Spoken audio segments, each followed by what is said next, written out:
By the middle of the 2nd century BC, the Roman Republic had achieved unprecedented territorial expansion.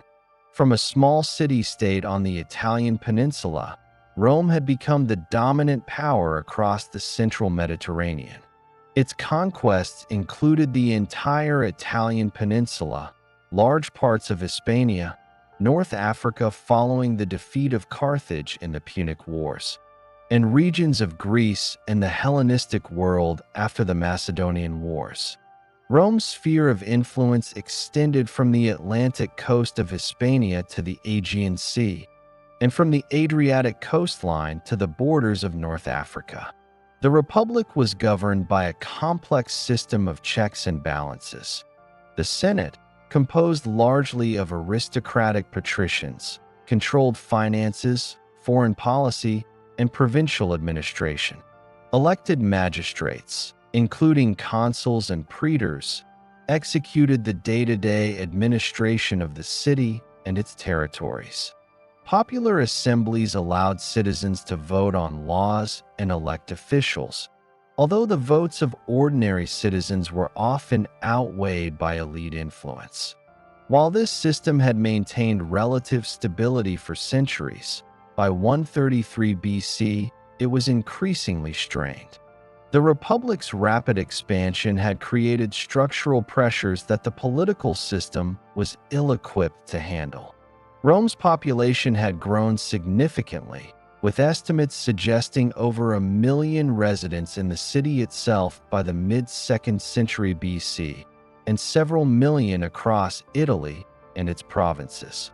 The Italian countryside was dominated by large estates, or latifundia, owned by wealthy aristocrats and worked by slaves captured in Rome's wars.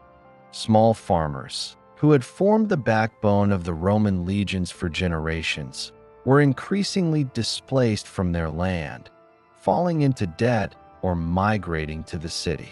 This created not only economic inequality, but also a potential crisis in military recruitment, as the traditional citizen soldier was becoming a declining class. At the same time, the Republic's military system had expanded beyond its original structure. The demands of long campaigns in Hispania, Gaul, Greece, and North Africa required prolonged service, which many small farmers could not sustain while maintaining their land. Rome's victories created a new class of wealth concentrated in the hands of generals and aristocrats who could command loyalty through patronage.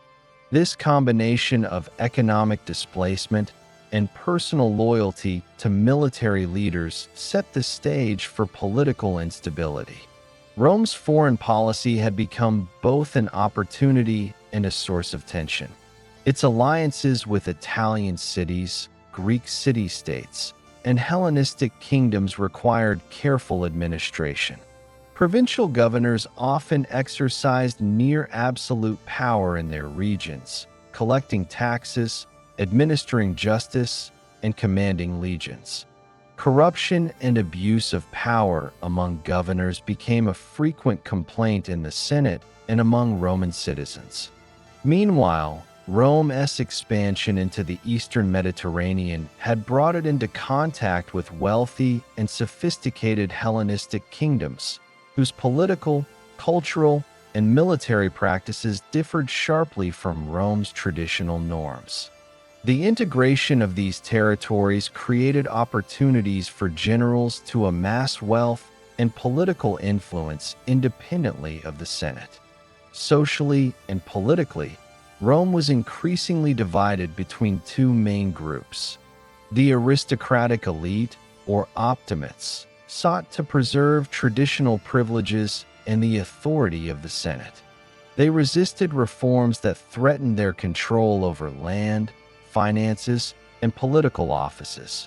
The populace, by contrast, appealed directly to the people, often through reforms addressing economic inequality, debt relief, or land redistribution. While the Senate tolerated some degree of populist activity, the balance between these factions was fragile. By the 130s BC, tensions had escalated to the point where political competition increasingly relied on extra-legal measures, intimidation, and even violence. The Roman Republic in 133 BC, therefore, was a state at a critical junction. It was militarily powerful, economically expansive, and culturally dominant across the Mediterranean. Yet internally, it faced significant structural weaknesses: widespread inequality, declining small farmer participation in the army, increasing corruption, and political polarization. The institutional framework that had served Rome for centuries was now under strain.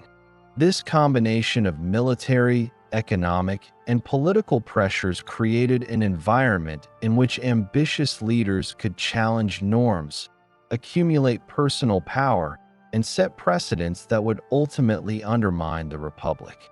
It was within this context that Tiberius Sempronius Gracchus, a tribune of the plebs in 133 BC, proposed reforms aimed at addressing the Republic's social and economic problems.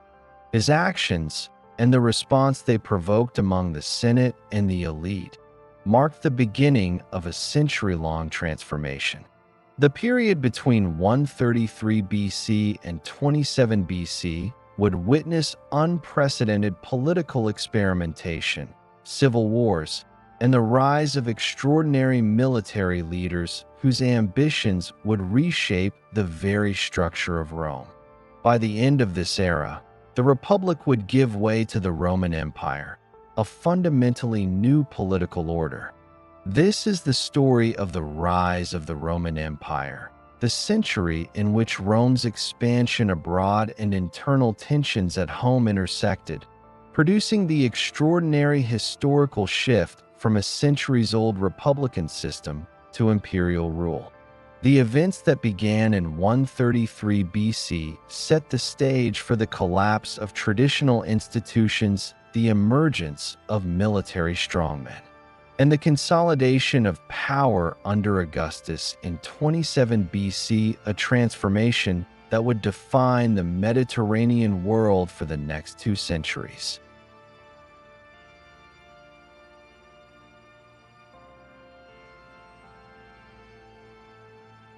By 133 BC, the Roman Republic had reached the height of its territorial expansion, but the political and social structures that had allowed it to function effectively for centuries were under increasing strain. The Republic controlled the Italian peninsula and had extended influence across much of the Western Mediterranean following the Punic Wars, as well as territories in the Eastern Mediterranean after the Macedonian and Seleucid campaigns. This rapid expansion created significant economic, social, and military challenges that the traditional republican institutions were not designed to manage. One of the central problems of this period was the distribution and use of agricultural land. Large estates, known as latifundia, had grown in size and productivity during Rome's expansion, often at the expense of smallholders. These estates relied heavily on slave labor, sourced from Rome's conquests in Italy, Hispania, Gaul, Greece, and North Africa. Estimates suggest that by the 2nd century BC, several 100,000 slaves were employed in Italian agriculture, concentrated on estates controlled by a relatively small number of aristocratic families. This concentration of land and labor produced considerable wealth for the elite, but simultaneously displaced free Roman citizens who had previously farmed smaller plots of land. The decline of small farmers had both economic and military consequences. Economically, the loss of land forced many citizens into urban poverty or debt bondage. The Republic's system of taxation, which relied partly on contributions from property-owning citizens, increasingly favored the wealthy, exacerbating inequality. Militarily, The traditional structure of the Roman army, which required landowning citizens to provide their own equipment and serve as infantry, was compromised. As smallholders lost their property, they became unable to meet the property requirements for military service. This created a growing pool of disenfranchised citizens, economically dependent and politically marginalized, yet potentially available to support populist leaders or join private armies if recruited. The political system itself was strained. The Senate, composed of aristocratic patricians and influential plebeian families, controlled foreign policy, finance, and the administration of Rome's provinces. Magistrates such as consuls and praetors executed laws and commands, and citizen assemblies provided limited participatory governance. While these institutions had maintained stability during Rome's expansion, they increasingly struggled to respond effectively to the pressures caused by economic inequality, mass urbanization, and the rise of influential military commanders. Into this context stepped Tiberius Sempronius Gracchus, a member of a prominent patrician family, elected as tribune of the plebs in 133 BC. The office of tribune, originally intended to protect the rights of the plebeians, had by this time acquired significant political authority, including the ability to propose legislation directly to the popular assembly and to veto Senate actions. Tiberius's primary concern was the plight of landless citizens and the displacement of small farmers, which he identified as a central threat to the Republic's stability and the traditional citizen-based military system. Tiberius proposed a series of agrarian reforms aimed at redistributing public land, ager publicus, much of which had been illegally or informally occupied by wealthy landowners. His plan sought to enforce existing laws that limited individual holdings of public land to 500 iudera, approximately 310 acres, redistribute excess land to citizens without property, and provide support for small-scale farming. The proposal also included provisions for the allocation of funds to assist land recipients in establishing productive farms. The reforms were framed not only as social measures, but also as measures to strengthen the Republic by restoring a base of property-owning citizens capable of serving in the army. The Senate opposed Tiberius's proposals. Many senators, who themselves controlled large estates exceeding the limits set by earlier laws, viewed enforcement as a direct threat to their economic interests. They also perceived Tiberius's methods as an encroachment on traditional senatorial authority. The situation was further complicated by Tiberius's choice to bypass the Senate and present his reforms directly to the Comitia Tributa, the tribal assembly, a maneuver that challenged the customary process of consulting the Senate before legislative proposals. This created an unprecedented political confrontation in which the mechanisms of the Republic were tested for the first time in a generation. Tiberius's actions, including his campaign for a second consecutive term as tribune, broke established political norms. Previously, the tribunate had been a one-year office, and holding consecutive terms was unusual and controversial. By seeking re-election, Tiberius aimed to secure ongoing control over the legislative agenda and protect his reforms from reversal.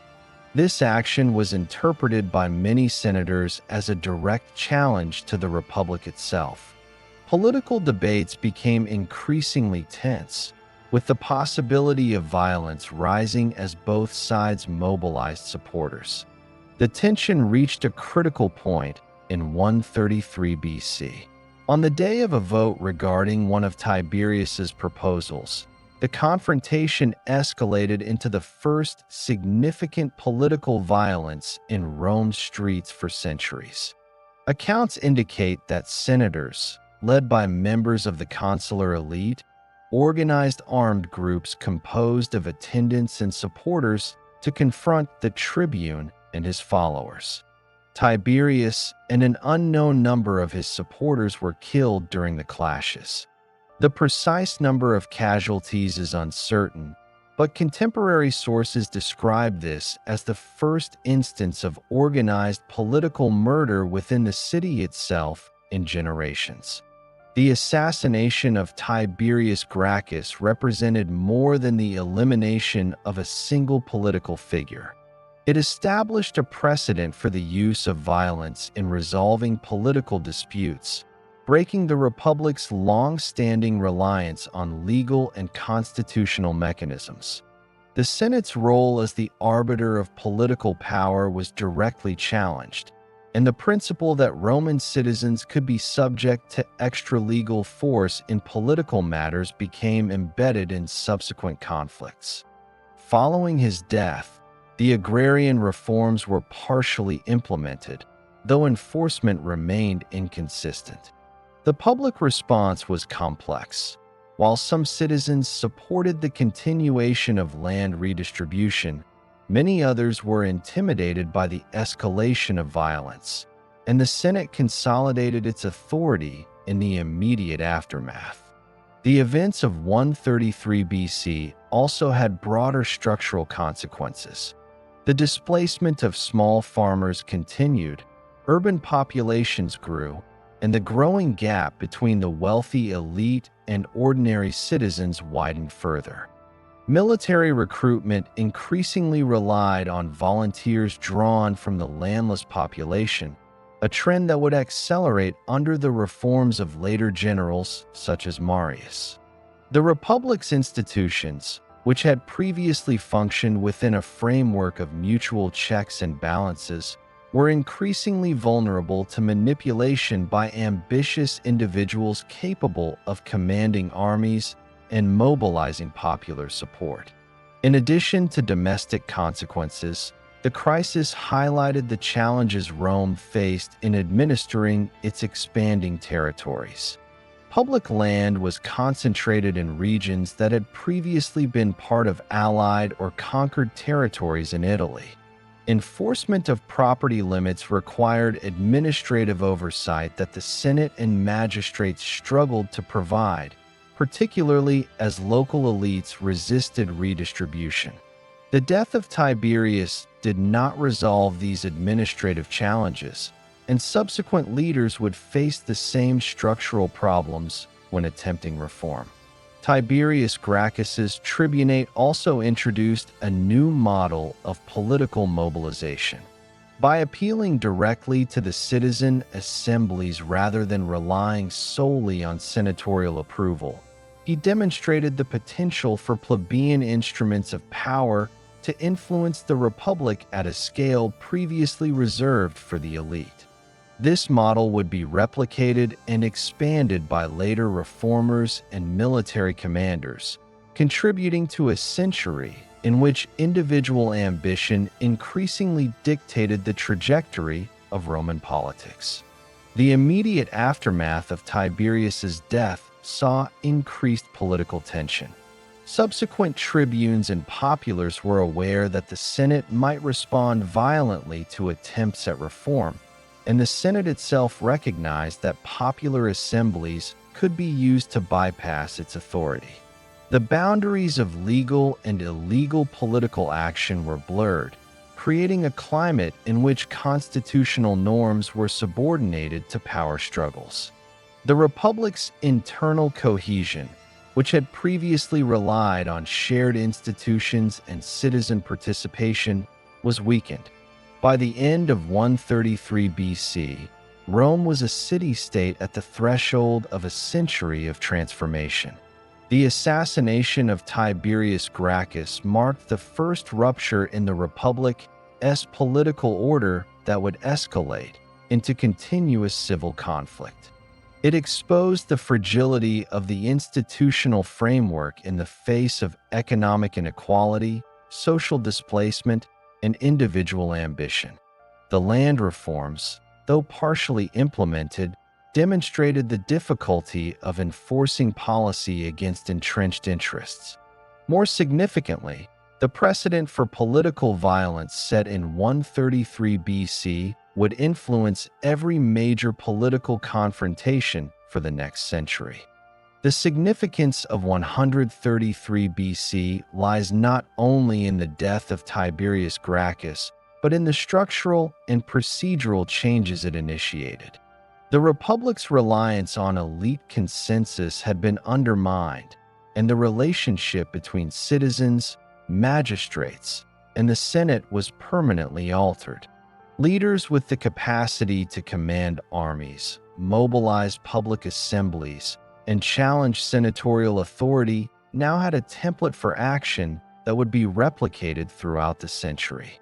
The crisis also illuminated the connection between economic inequality and political instability, as the displacement of small farmers directly influenced the composition and loyalty of the Roman army, a factor that would become decisive in the rise of figures such as Marius Sulla and eventually Julius Caesar. The events of 133 BC, therefore, represent the starting point for a century in which the Roman Republic would be repeatedly tested by internal pressures. The Senate's reaction, the popular response, and the consequences for property distribution, military organization, and political precedent created conditions in which traditional republican mechanisms were insufficient to manage social, economic, and military change. From this moment onward, the Republic's institutions would be increasingly challenged by the ambitions of individuals capable of mobilizing force and influence beyond the traditional legal frameworks. By the time the next generation of leaders emerged, the lessons of Tiberius Gracchus were clear. Political power could no longer rely solely on constitutional procedure, and the Republic's stability depended on balancing elite interests with the needs and mobilization of ordinary citizens. The stage was set for subsequent reformers, military leaders, and political actors to exploit these conditions, leading to decades of conflict, civil war, and ultimately, the transformation of Rome from republic to empire. A decade after the assassination of Tiberius Gracchus in 133 BC, the Roman Republic continued to experience the structural tensions that had begun to surface during his tribunate. Economic inequality persisted, with the concentration of land in the hands of a small aristocratic elite increasing at the expense of smallholders and landless citizens. The system of citizen soldiers remained under strain as the traditional requirement that soldiers own property was increasingly at odds with the reality of widespread dispossession. The Senate, composed largely of the same patrician and elite plebeian families that had opposed Tiberius, continued to exercise control over the administration of public land, finances, and provincial governance, but the effectiveness of these institutions was declining. Within this context, Gaius Sempronius Gracchus, the younger brother of Tiberius, emerged as a prominent political figure. Elected tribune of the plebs in 123 BC, Gaius pursued an agenda that extended and expanded upon the reforms initiated by his brother. Whereas Tiberius had focused primarily on the redistribution of public land to landless citizens, Gaius developed a broader legislative program designed to address both economic and political disparities and to secure popular support. One of the principal measures introduced by Gaius Gracchus was the establishment of state-subsidized grain distributions, known as the lex fermentaria. This policy aimed to provide a fixed quantity of grain at reduced prices to urban citizens, particularly in Rome, alleviating food insecurity, and reducing dependence on private grain merchants whose control over supply could destabilize urban populations. The implementation of this program required the creation of an administrative framework capable of sourcing, transporting, and distributing grain from Sicily, which was a primary supplier, to the city of Rome. The logistical complexity of this operation reflected the growing administrative demands of the expanding republic, as well as the state's increasing intervention in economic matters. Gaius also sought to extend the rights and opportunities of Roman citizens through judicial and political reforms. He established new courts, or questions perpetui, to prosecute cases of corruption and extortion committed by provincial governors and officials. These courts, staffed by jurors drawn from the equestrian class rather than exclusively from the Senate, represented a significant shift in the administration of justice and the balance of power within the Republic. By involving the equites, a class of wealthy non-senatorial citizens, in legal oversight, Gaius both increased accountability and created a constituency with vested interest in his political program. Additionally, Gaius implemented policies to create new colonies, particularly in strategically important regions, including areas in Cisalpine Gaul and southern Italy. These colonies served multiple functions. They provided land for citizens displaced by the expansion of Latifundia, reinforced Roman control over recently conquered territories, and secured the loyalty of populations settled on Roman land. The distribution of land in these colonies, often in plots of approximately 30 iudra per settler, was accompanied by administrative oversight to ensure compliance with the legislation and to prevent circumvention by local elites. The broader political strategy of Gaius Gracchus relied on direct engagement with the Roman citizenry.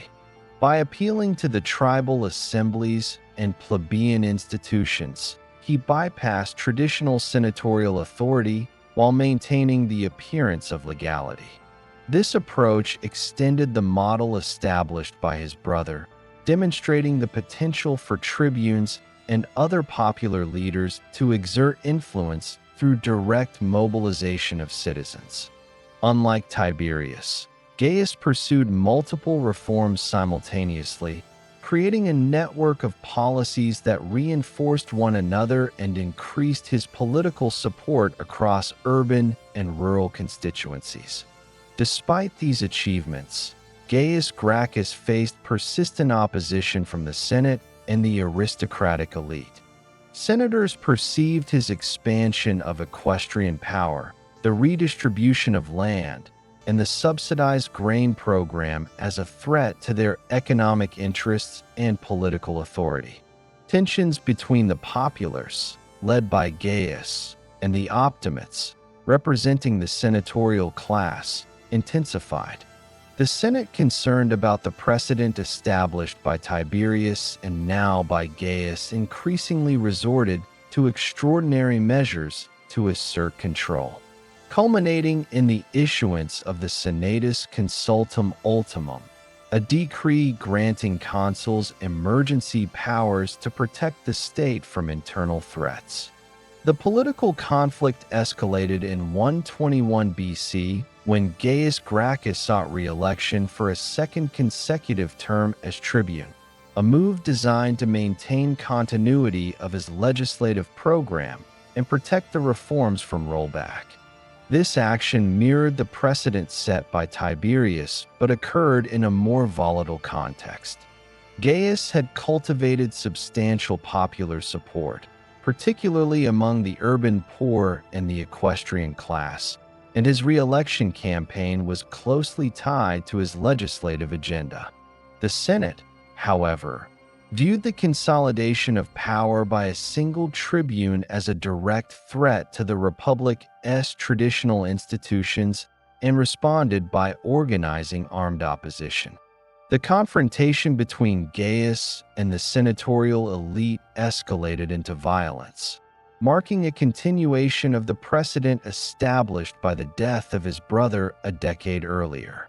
Reports indicate that armed clashes occurred in the city, with supporters of the Senate and the consuls attacking Gaius's followers. Contemporary accounts suggest that Gaius and a significant number of his supporters were killed during these confrontations, though precise casualty figures are uncertain. The use of violence to resolve political disputes became increasingly normalized, reinforcing the erosion of legal and constitutional constraints within the Republic. The legislative and social reforms introduced by Gaius Gracchus had lasting implications beyond his death. The grain subsidies institutionalized state intervention in urban welfare, a practice that would persist and expand in subsequent decades, influencing the social and political relationship between citizens and the state. The establishment of equestrian juries in the courts challenged senatorial monopoly over judicial authority and introduced a new mechanism for accountability in provincial governance. The foundation of colonies and redistribution of land demonstrated the Republic's capacity to manage demographic and strategic concerns through legislative means, even as these policies provoked elite resistance. Gaius Gracchus' tribunate also solidified the principle that political office could be leveraged to implement broad reforms across multiple domains simultaneously. By linking economic, judicial, and administrative policies, he created a comprehensive program that addressed structural inequalities while reinforcing popular support. This model of governance, reliant on legislative skill, popular mobilization, and administrative implementation, would become a template for future political actors who sought to achieve substantive change within the Republic. The Senate's response to Gaius' reforms demonstrated the limitations of traditional Republican mechanisms in the face of concentrated popular support and ambitious leadership. By resorting to the Senatus Consultum Ultimum, the aristocracy signaled a willingness to suspend legal norms and authorize extraordinary measures to maintain control. This approach not only resolved the immediate challenge posed by Gaius, but also established a pattern for the use of force in subsequent political conflicts. The boundaries between legal and extra-legal action were increasingly blurred, creating a political environment in which institutional checks were subordinate to power dynamics. In terms of broader social and economic consequences, the death of Gaius Gracchus did not reverse the trends that had prompted his reforms. The concentration of land in the hands of elite families continued, and the urban population of Rome, already numbering several 100,000, remained dependent on subsidized grain and public support mechanisms. The displacement of small farmers persisted, maintaining the pool of citizens who were politically and economically vulnerable but potentially mobilizable by future leaders. The Republic's reliance on landowning citizens as soldiers was increasingly undermined, setting the stage for the recruitment of volunteers by generals in later decades. The tribunate of Gaius Gracchus also highlighted the growing importance of administrative capacity in the functioning of the Republic. The implementation of grain distributions, judicial reforms, and colony establishment required coordination across multiple levels of government and extensive oversight. These developments foreshadowed the administrative demands that would later accompany Rome's imperial expansion, demonstrating the Republic's increasing complexity and the challenges inherent in governing an extended and heterogeneous population. Furthermore, Gaius's actions reinforced the evolving relationship between citizens and the state. By directly appealing to the assemblies and mobilizing support for his legislative program, he demonstrated that the authority of the Senate could be challenged through organized popular action. This shift in political dynamics introduced a new form of competition within the Republic, in which the legitimacy of policies could be established not solely through senatorial approval, but also through the demonstrated support of the citizenry. The period of 123 to 121 BC thus represents a critical phase in the transformation of the Republic's political landscape. Gaius Gracchus's reforms, while partially implemented and subsequently curtailed, left a legacy that extended beyond his lifetime. They illustrated both the potential and the limits of popular legislation, the consequences of confronting entrenched elite interests, and the increasing role of violence in political competition. The mechanisms established during his tribunate, including state-administered welfare, equestrian juries, and colony foundations, became enduring features of Roman governance, even as the Republic continued to experience instability and elite resistance.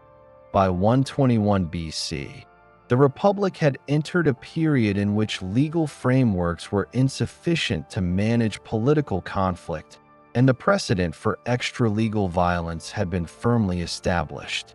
The interplay of reform, elite opposition, and popular mobilization set patterns that would recur throughout the following century.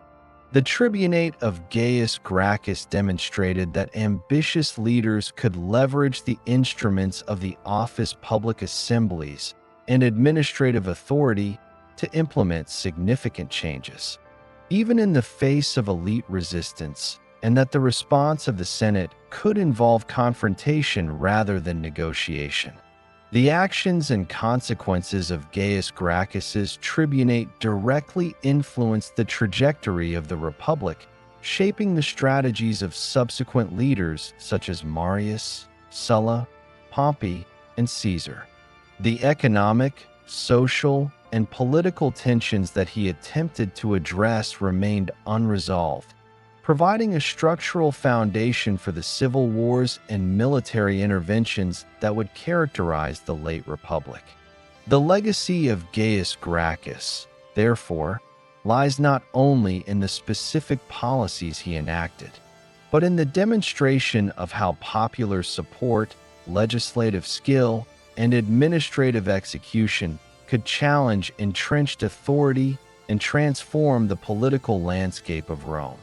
Following the political crises of the Gracchi brothers in the mid-2nd century BC, the Roman Republic faced ongoing structural challenges that affected its military, economic, and political systems.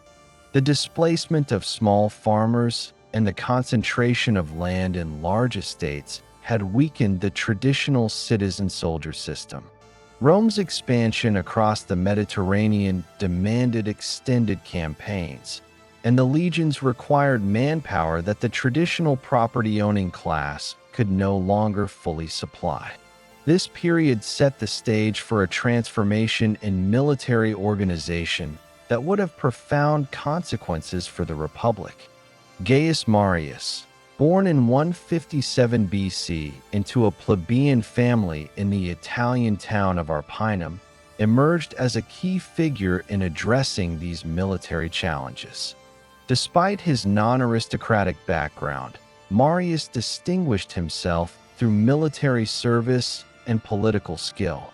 He first gained recognition for his service in Numidia during the Jugurthine War, 112 to 105 BC, a conflict in North Africa between Rome and King Jugurtha of Numidia. The war exposed weaknesses in Roman military administration and highlighted the importance of capable generals in achieving strategic objectives. In 107 BC, Marius was elected consul, one of the highest offices in the Roman Republic.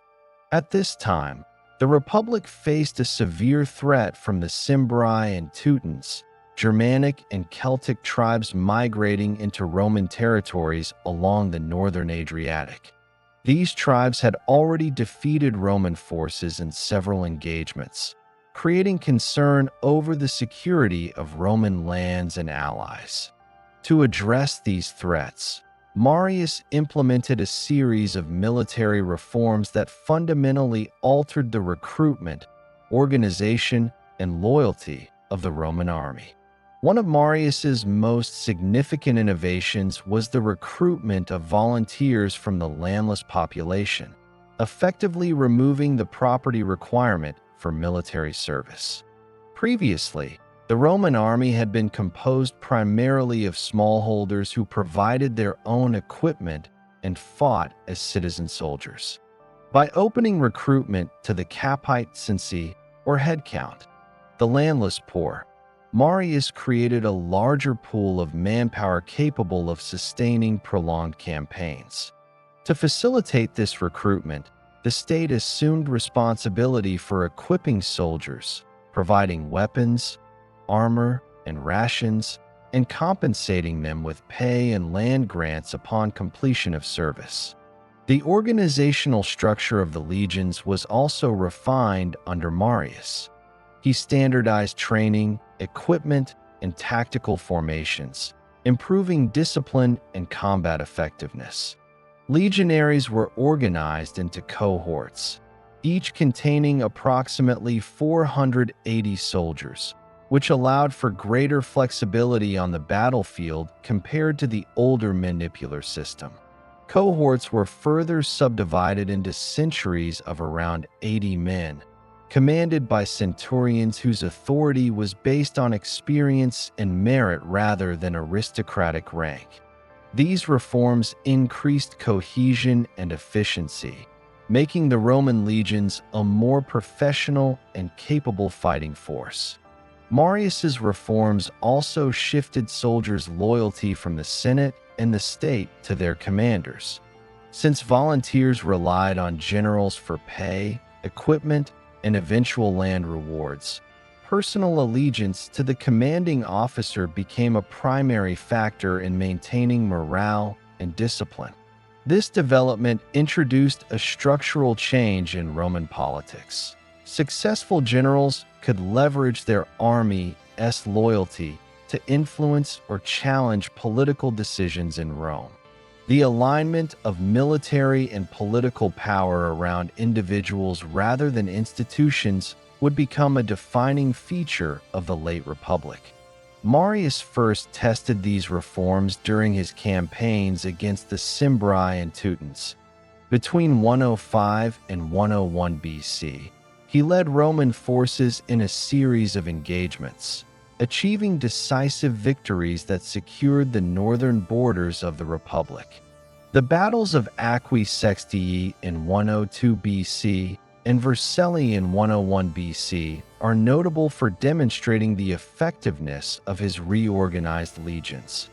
These victories not only eliminated the immediate threat from migrating tribes, but also enhanced Marius' political capital in Rome, establishing him as a national hero and a figure capable of influencing both military and political spheres.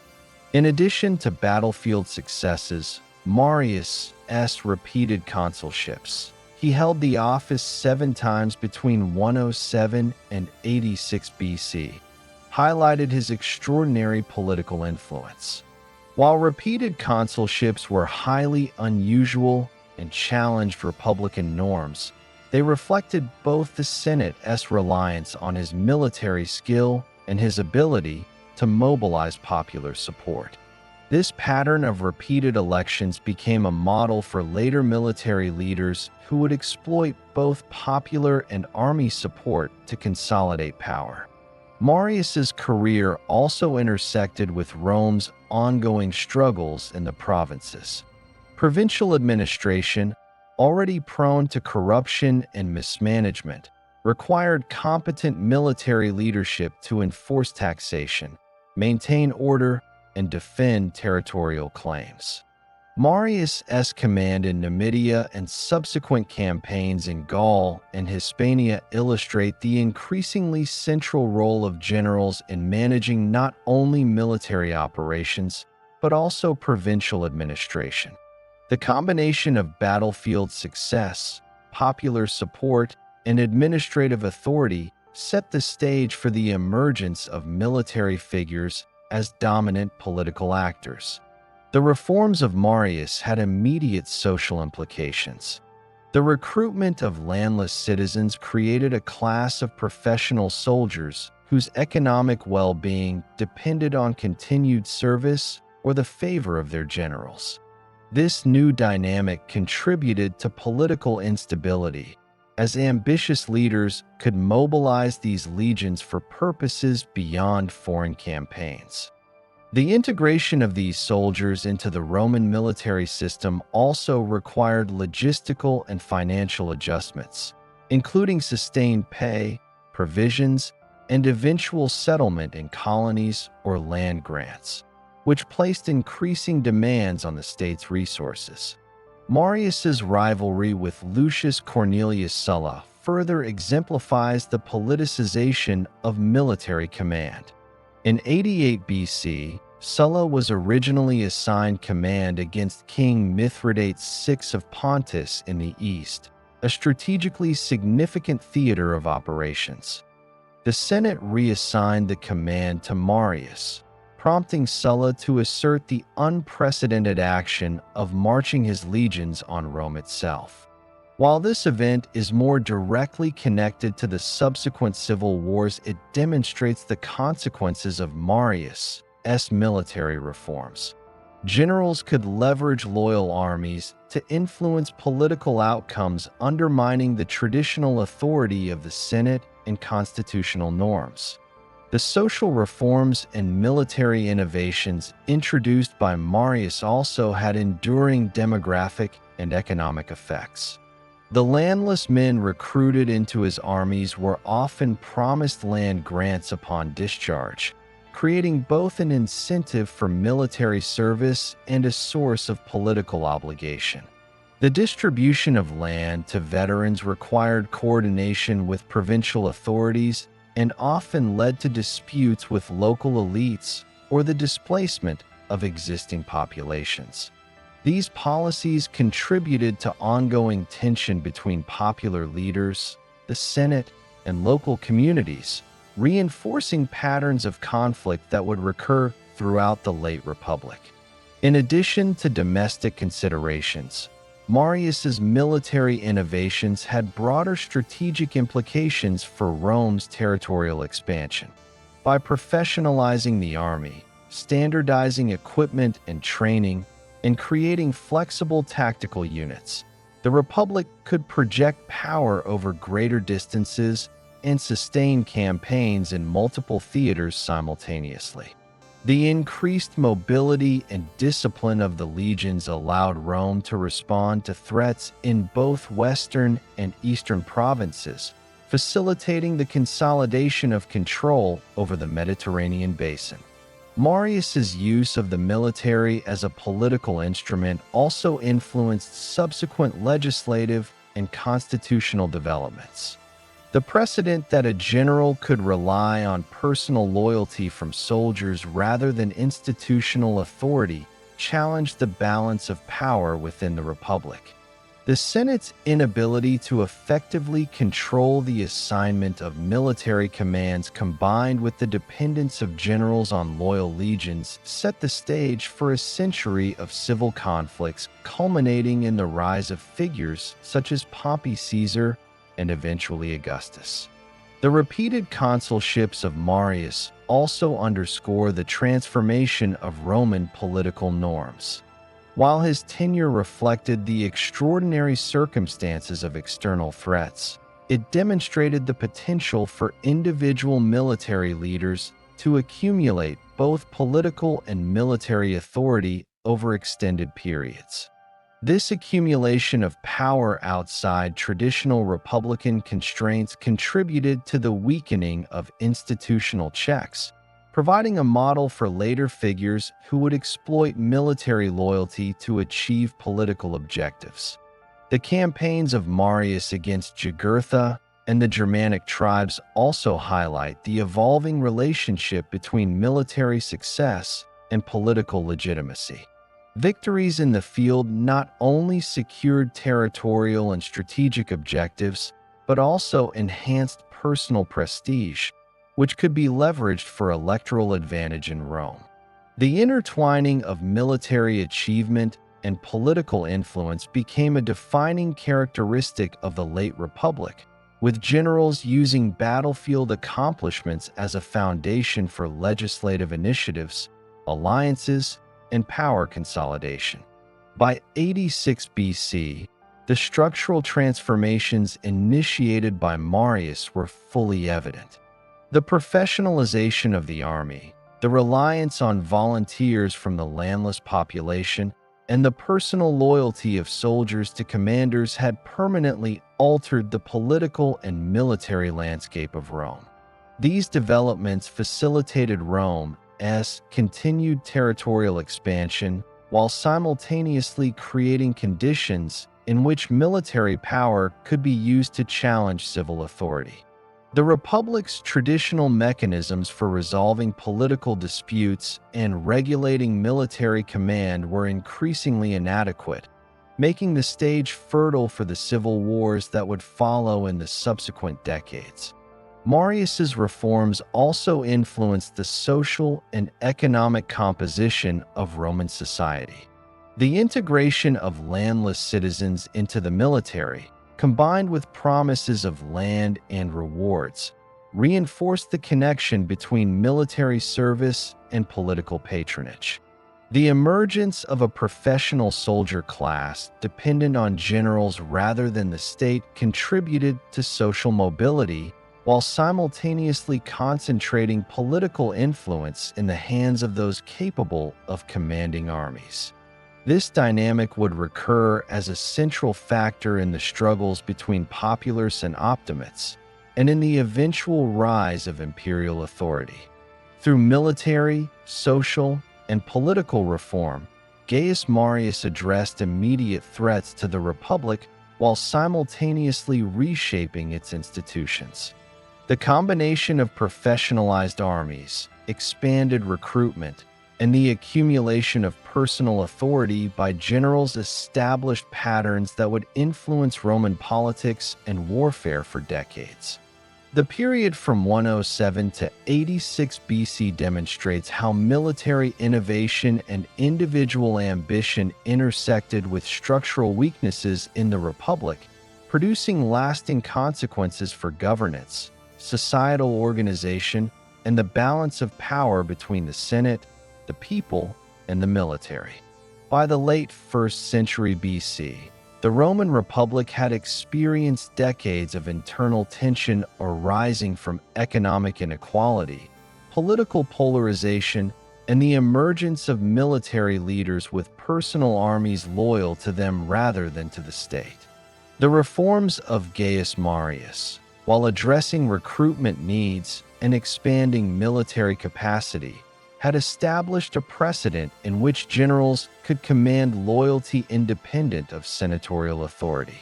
The Senate's capacity to control the Republic's political and military apparatus was increasingly challenged by ambitious leaders who leveraged popular support and army loyalty to pursue political objectives. Within this environment, Lucius Cornelius Sulla, a patrician of established lineage but initially moderate political influence, emerged as a central figure in the next phase of the Republic's transformation. Sulla was born in 138 BC into the Cornelii, one of Rome's most prestigious patrician families. While his early career included customary military service and political advancement, it was his campaigns in the Social War, 91 to 88 BC, against Rome's Italian allies that established his reputation as a competent military commander. The social war itself arose from long-standing grievances among Rome's Italian allies, socii, who demanded citizenship and equal rights after generations of military service and taxation without political representation. Sulla's role in quelling rebellions and securing Roman control over rebellious territories demonstrated his organizational skill, tactical competence, and capacity to maintain discipline among troops drawn from diverse backgrounds. The defining political crisis involving Sulla began in 88 BC following the death of Gaius Marius's ally Gaius Julius Caesar, Strabo's opponent, which created an opportunity for command against King Mithridates VI of Pontus, a powerful ruler in Asia Minor who had instigated a series of rebellions against Roman authority. Initially, the Senate had assigned this command to Sulla in recognition of his seniority and military experience. Mithridates' expansion into Roman provinces and the massacre of Roman and Italian citizens in Asia Minor, known as the Asiatic Vespers, made the campaign critical for Rome's security and prestige. The Senate's reassignment of the Mithridatic command to Marius, who had returned to political prominence, triggered a confrontation that challenged constitutional norms. Sulla asserted his entitlement to the command and responded by taking the unprecedented step of marching his legions on Rome in 88 BC. This marked the first time in the Republic's history that a Roman general had brought an army into the city itself, breaching a long-standing prohibition against the presence of armed forces within Rome. The march established a precedent in which military force could be used to achieve political objectives and underscored the erosion of traditional mechanisms of authority. Sulla's entry into Rome was met with a combination of compliance, negotiation, and limited resistance. Marius fled the city, allowing Sulla to claim the Mithridatic command. Sulla then proceeded east to confront Mithridates, demonstrating both strategic foresight and political calculation. His campaigns in Asia Minor between 87 and 85 BC successfully reasserted Roman control over Pontic territories, restored stability to affected provinces, and reinforced his military reputation. The operational success of these campaigns relied on disciplined legions, structured supply lines, and the integration of both Roman and Allied forces, reflecting the continued professionalization initiated under Marius, but under Sulla's command with explicit loyalty to his single general. While Sulla was engaged in the east, Marius returned to Rome in 87 BC and orchestrated a seizure of power, including purges of Sulla's political allies. Marius's death shortly thereafter did not end the cycle of political violence, as the struggle for supremacy intensified. Upon Sulla's return from Asia in 83 BC, he confronted the remaining Marian forces in a civil war that spanned Italy. His forces systematically defeated opposition armies, culminating in the capture of Rome. Sulla's military campaigns against fellow Romans demonstrated the consolidation of political and military authority in the hands of an individual commander, a pattern that became increasingly common in the late Republic. Following his victory, Sulla instituted proscriptions, a series of systematic executions and property confiscations targeting political opponents and perceived enemies. Proscriptions were formally documented, listing names of citizens whose lives were forfeit and whose property was seized to fund Sulla's forces and reward supporters. Estimates indicate that hundreds of individuals were executed and many families were dispossessed of land, demonstrating the use of state-sanctioned violence as a tool for consolidating political and economic control. The proscriptions also served as a deterrent, signaling the consequences of opposing Sulla's authority and further weakening the Senate's ability to resist concentrated military power. In 82 BC, Sulla assumed the office of dictator, an extraordinary magistracy historically intended for short-term emergencies, but now employed for prolonged political consolidation. As dictator, Sulla implemented comprehensive constitutional reforms aimed at restoring and strengthening senatorial authority. He expanded the Senate by increasing the number of senators from approximately 300 to 600, incorporating loyal allies to ensure support for his legislative agenda. He restricted the powers of tribunes by limiting their ability to introduce legislation and veto senatorial decisions, thereby reducing the influence of popular assemblies and the populace faction. These reforms represented a deliberate effort to recalibrate the balance of power toward the aristocratic elite and to institutionalize control over political processes.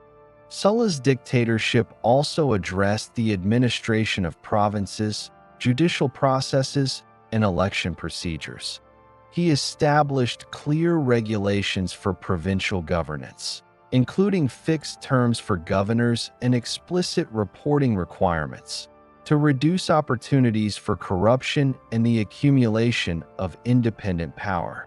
Judicial reforms involved the reassignment of jury pools to the Senate and equestrian orders in varying proportions, ensuring oversight while controlling political influence. Election laws were modified to prevent the concentration of power and to formalize the cursus honorum, the sequence of offices through which ambitious politicians advanced, reinforcing the structured progression of political careers within senatorial control. Despite these reforms, Sulla voluntarily resigned the dictatorship in 79 BC and retired from public life, an unusual act for a figure wielding such consolidated power. He died in 78 BC, leaving a republic ostensibly restored to senatorial control but structurally altered. The broader consequences of his dictatorship became immediately apparent. The use of armies to enforce political authority had been legitimized. Proscriptions had demonstrated the acceptability of lethal political purges, and the concentration of power in the hands of individual generals had become an accepted method for resolving disputes. Sulla's reforms, while temporarily stabilizing institutions, did not prevent the recurrence of civil conflict, as the underlying social, economic, and military pressures remained unresolved. The impact of Sulla's actions on military organization was profound. Generals now commanded legions whose loyalty was tied to their commander, and political authority could be enforced through military force. This structural shift undermined the Senate's ability to control the deployment and composition of armies, establishing a template for future military interventions in politics. Sulla's reforms also revealed that constitutional and legal mechanisms alone were insufficient to manage the Republic's internal challenges. Personal authority and control of military resources became decisive factors in political outcomes. Economically and socially, Sulla's proscriptions and land redistributions had significant consequences. Properties confiscated during the purges were allocated to veterans and supporters, altering patterns of wealth and land ownership. Many displaced citizens migrated to urban centers, contributing to population growth and increasing dependence on public grain distributions and social support mechanisms. The integration of veteran soldiers into society through land grants reinforced the connection between military service and political allegiance, further consolidating the model of patronage that had emerged under Marius and now became standard practice under Sulla's oversight. The precedent set by Sulla's dictatorship also influenced subsequent political behavior. Leaders such as Pompey, Crassus, and Julius Caesar would later invoke the legitimacy of extraordinary commands and military authority to pursue their objectives. The Republic's political culture shifted from negotiation and consensus to a system in which individual ambition, backed by military power, could determine outcomes. The balance between popular assemblies, senatorial authority, and military command was permanently altered, setting the stage for the late Republican civil wars that would dominate the next half-century. Sulla's reforms, while aimed at stabilizing the Republic, failed to address the systemic issues that had prompted the rise of figures like the Gracchi brothers and Marius. Economic inequality persisted, land ownership remained concentrated, and the army continued to rely on volunteers whose loyalty was tied to generals. The constitutional and institutional adjustments he enacted, though extensive, proved insufficient to prevent the resurgence of political violence once his personal authority was removed. Subsequent conflicts demonstrated the limitations of institutional reform in the face of structural pressures and individual ambition. The legacy of Sulla's dictatorship is thus twofold. On one hand, he temporarily strengthened the Senate, codified procedures for governance and judicial oversight, and reinforced administrative control over provinces. On the other hand, he normalized the use of personal armies in political struggles, institutionalized state-sanctioned violence against citizens, and demonstrated that concentrated military and political power could override traditional republican mechanisms.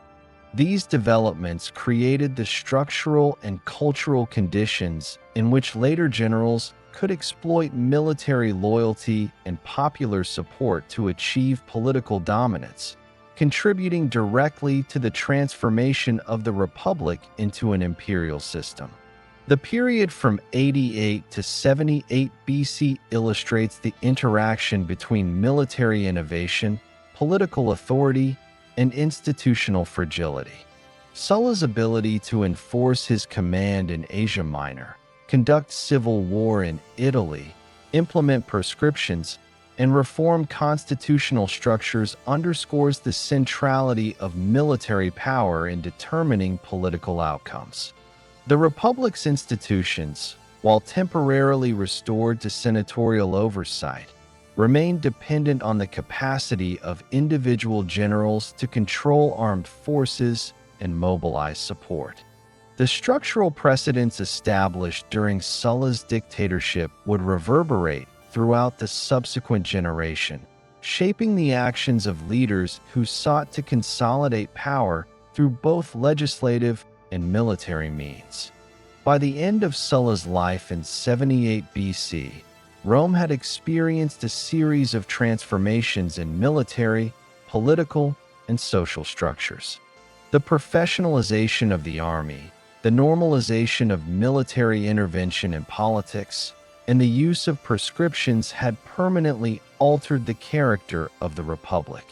Sulla's reforms, while designed to strengthen the Senate and restore traditional governance, ultimately highlighted the limits of institutional mechanisms in managing the Republic's internal pressures.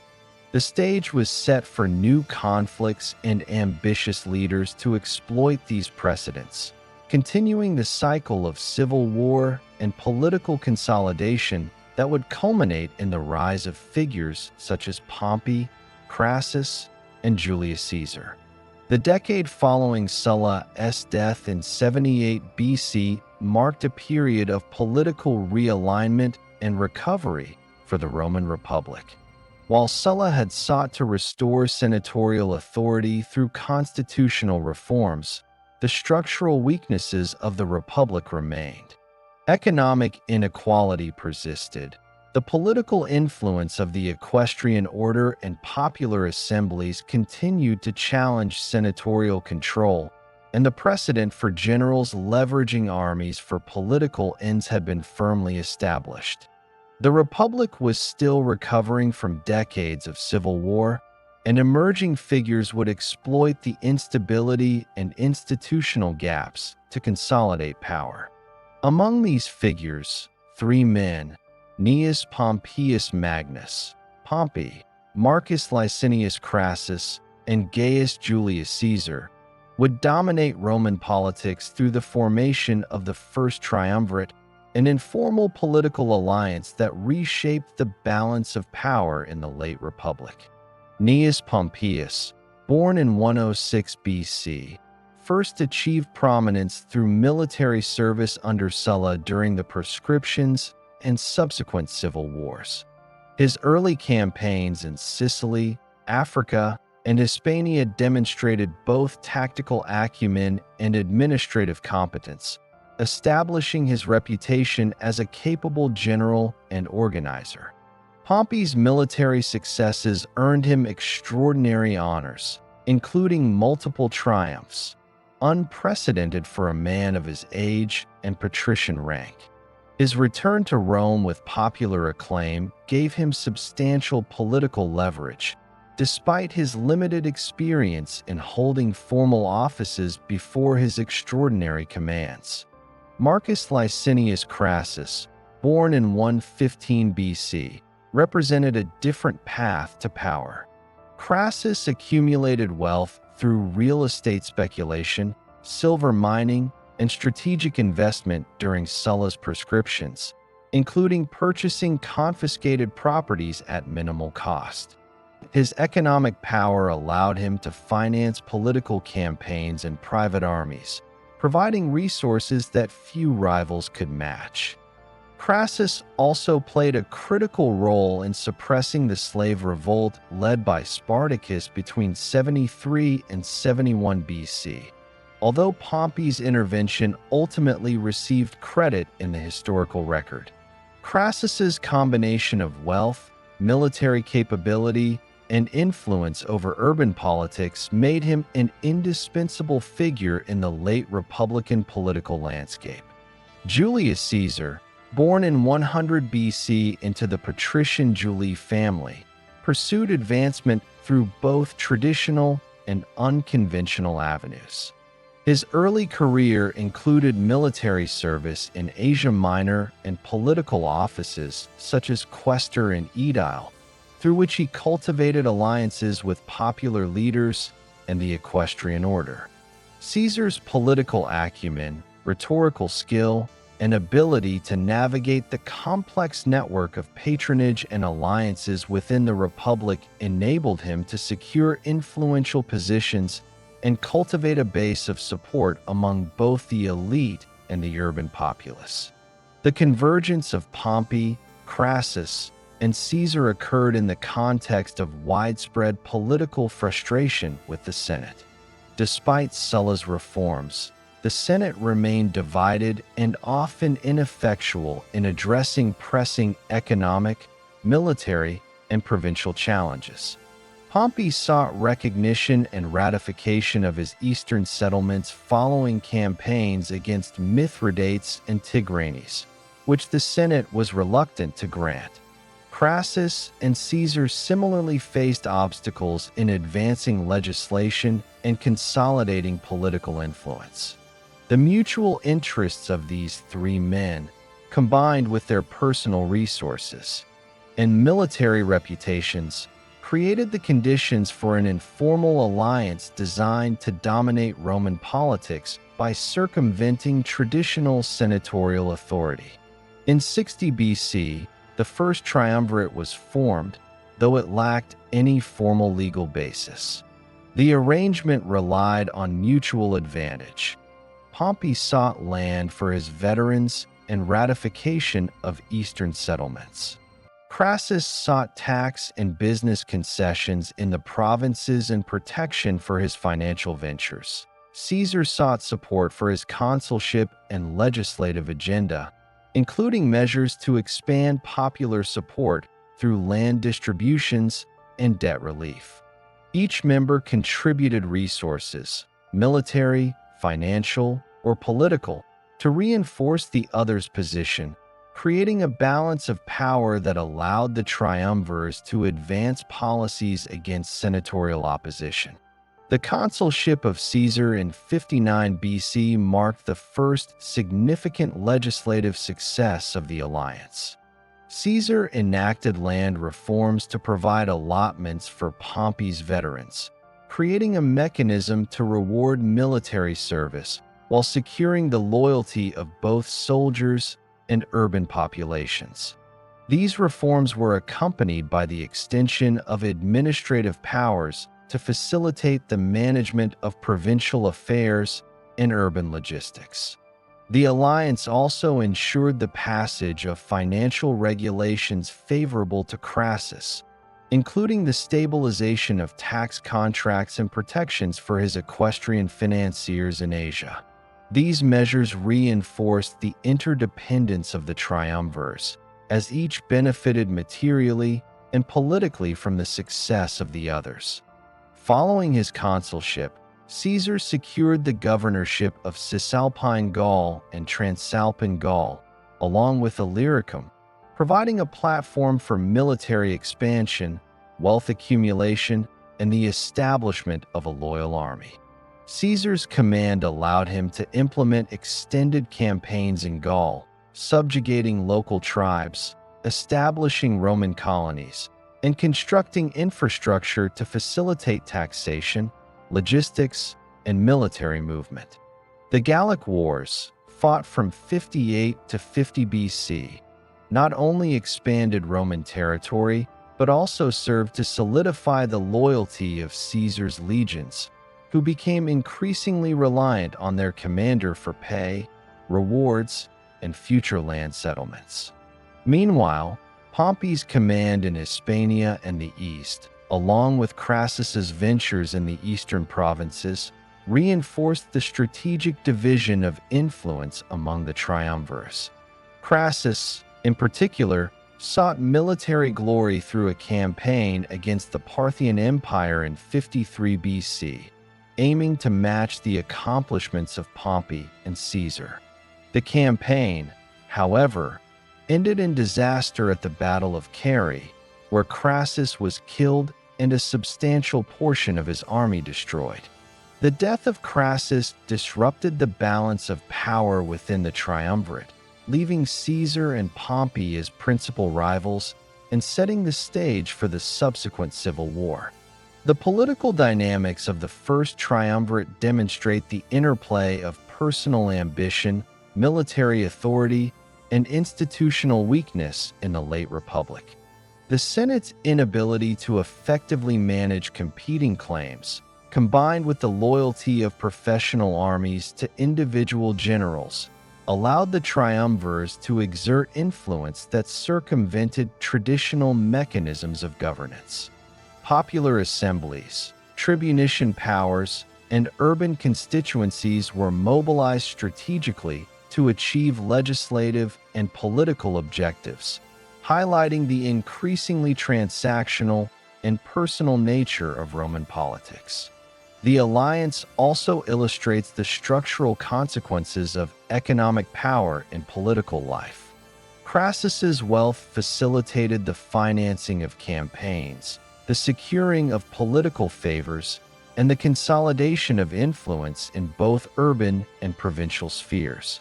Caesar's political rise depended on alliances with both wealth and military authority, demonstrating that effective political leadership in the late Republic required integration of multiple resources: financial, military, and popular support. Pompey's military successes provided both prestige and leverage over the Senate, illustrating the centrality of military accomplishment in achieving political objectives. By the mid-50s BC, the formal cohesion of the First Triumvirate was increasingly strained.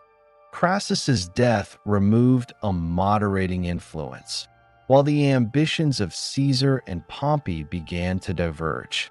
The Senate, recognizing the potential for unchecked influence by these generals, sought to reassert authority through legal and political mechanisms, creating tension between the established institutions of the Republic and the extraordinary power of the triumvirs. The events following Crassus's death, including the breakdown of cooperation and the eventual confrontation between Pompey and Caesar, can be traced directly to the structural and personal dynamics established during the period of the triumvirate. The First Triumvirate also had significant implications for Rome's provinces and military operations. Caesar's campaigns in Gaul expanded Roman control over territory encompassing modern France, Belgium, and parts of Germany and Switzerland, while the logistical and administrative systems established under his command facilitated long-term Roman governance. Pompey's eastern settlements, ratified under the triumvirate, secured client kingdoms, stabilized border regions, and allowed for integration of newly acquired territories into the Roman provincial system. Crassus's ventures, although ultimately unsuccessful militarily, reflected the economic and political ambitions that drove Rome's expansionist policies. In urban politics, the triumvirate established a precedent for coordinated manipulation of popular institutions to achieve political goals. Public assemblies, tribunes, and judicial mechanisms were leveraged to implement reforms, secure legislation, and reward supporters, bypassing or neutralizing senatorial opposition. This approach institutionalized a reliance on personal alliances, client networks, and patronage, reinforcing the transformation of the Republic from an oligarchic system dominated by Senate elites to a competitive environment where military and financial resources could be deployed to achieve political dominance. By 53 BC, the First Triumvirate had achieved many of its objectives. Caesar secured military command and political authority in Gaul. Pompey's eastern settlements were ratified and his veterans rewarded, and Crassus had attempted to extend Roman influence into Parthia. However, the death of Crassus removed the stabilizing balance, and personal rivalry between Pompey and Caesar intensified. The structural weaknesses exposed by the triumvirate, dependence on individual generals, mobilization of personal armies, and circumvention of senatorial authority, set the stage for the civil conflicts that would follow in the final decades of the Republic. By the late 50s BC, the political landscape of the Roman Republic had been fundamentally altered by decades of civil unrest, military reforms, and the concentration of power among prominent generals. The death of Crassus in 53 BC had removed the balancing factor within the First Triumvirate, leaving Gnaeus Pompeius Magnus and Gaius Julius Caesar in a tenuous rivalry. Pompey, allied with the senatorial elite, sought to consolidate authority in Rome and reassert traditional republican structures, while Caesar, commanding legions loyal to him from his campaigns in Gaul, represented a new paradigm of personal power reinforced by military success. The structural precedents established under Sulla and the First Triumvirate meant that political disputes increasingly depended on the ability to mobilize armies rather than legislative negotiation, setting the stage for open conflict. Caesar's governorship of Cisalpine Gaul, Transalpine Gaul, and Illyricum from 58 to 50 BC provided both the platform and resources for expanding his political influence.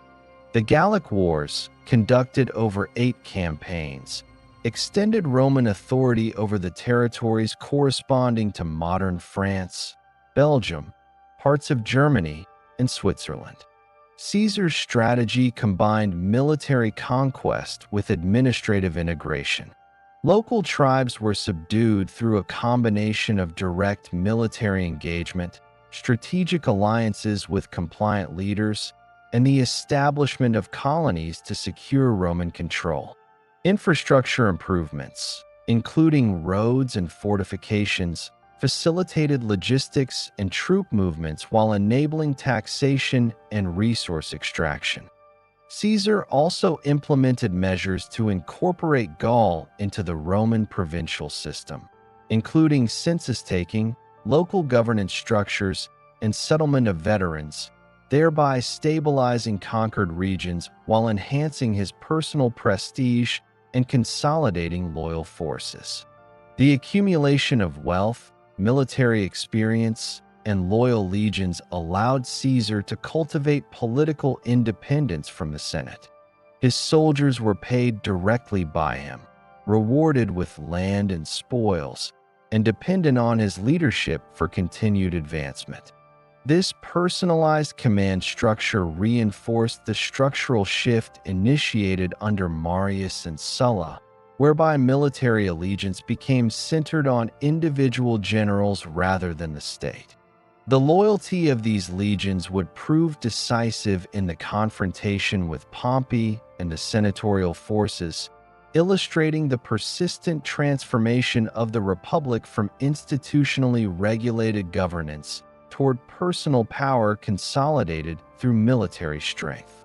Tensions between Caesar and the Senate escalated in 50 BC as the Senate, influenced by Pompey and conservative senators, demanded that Caesar disband his army and return to Rome to face prosecution for alleged irregularities and violations of law during his consulship and governorship.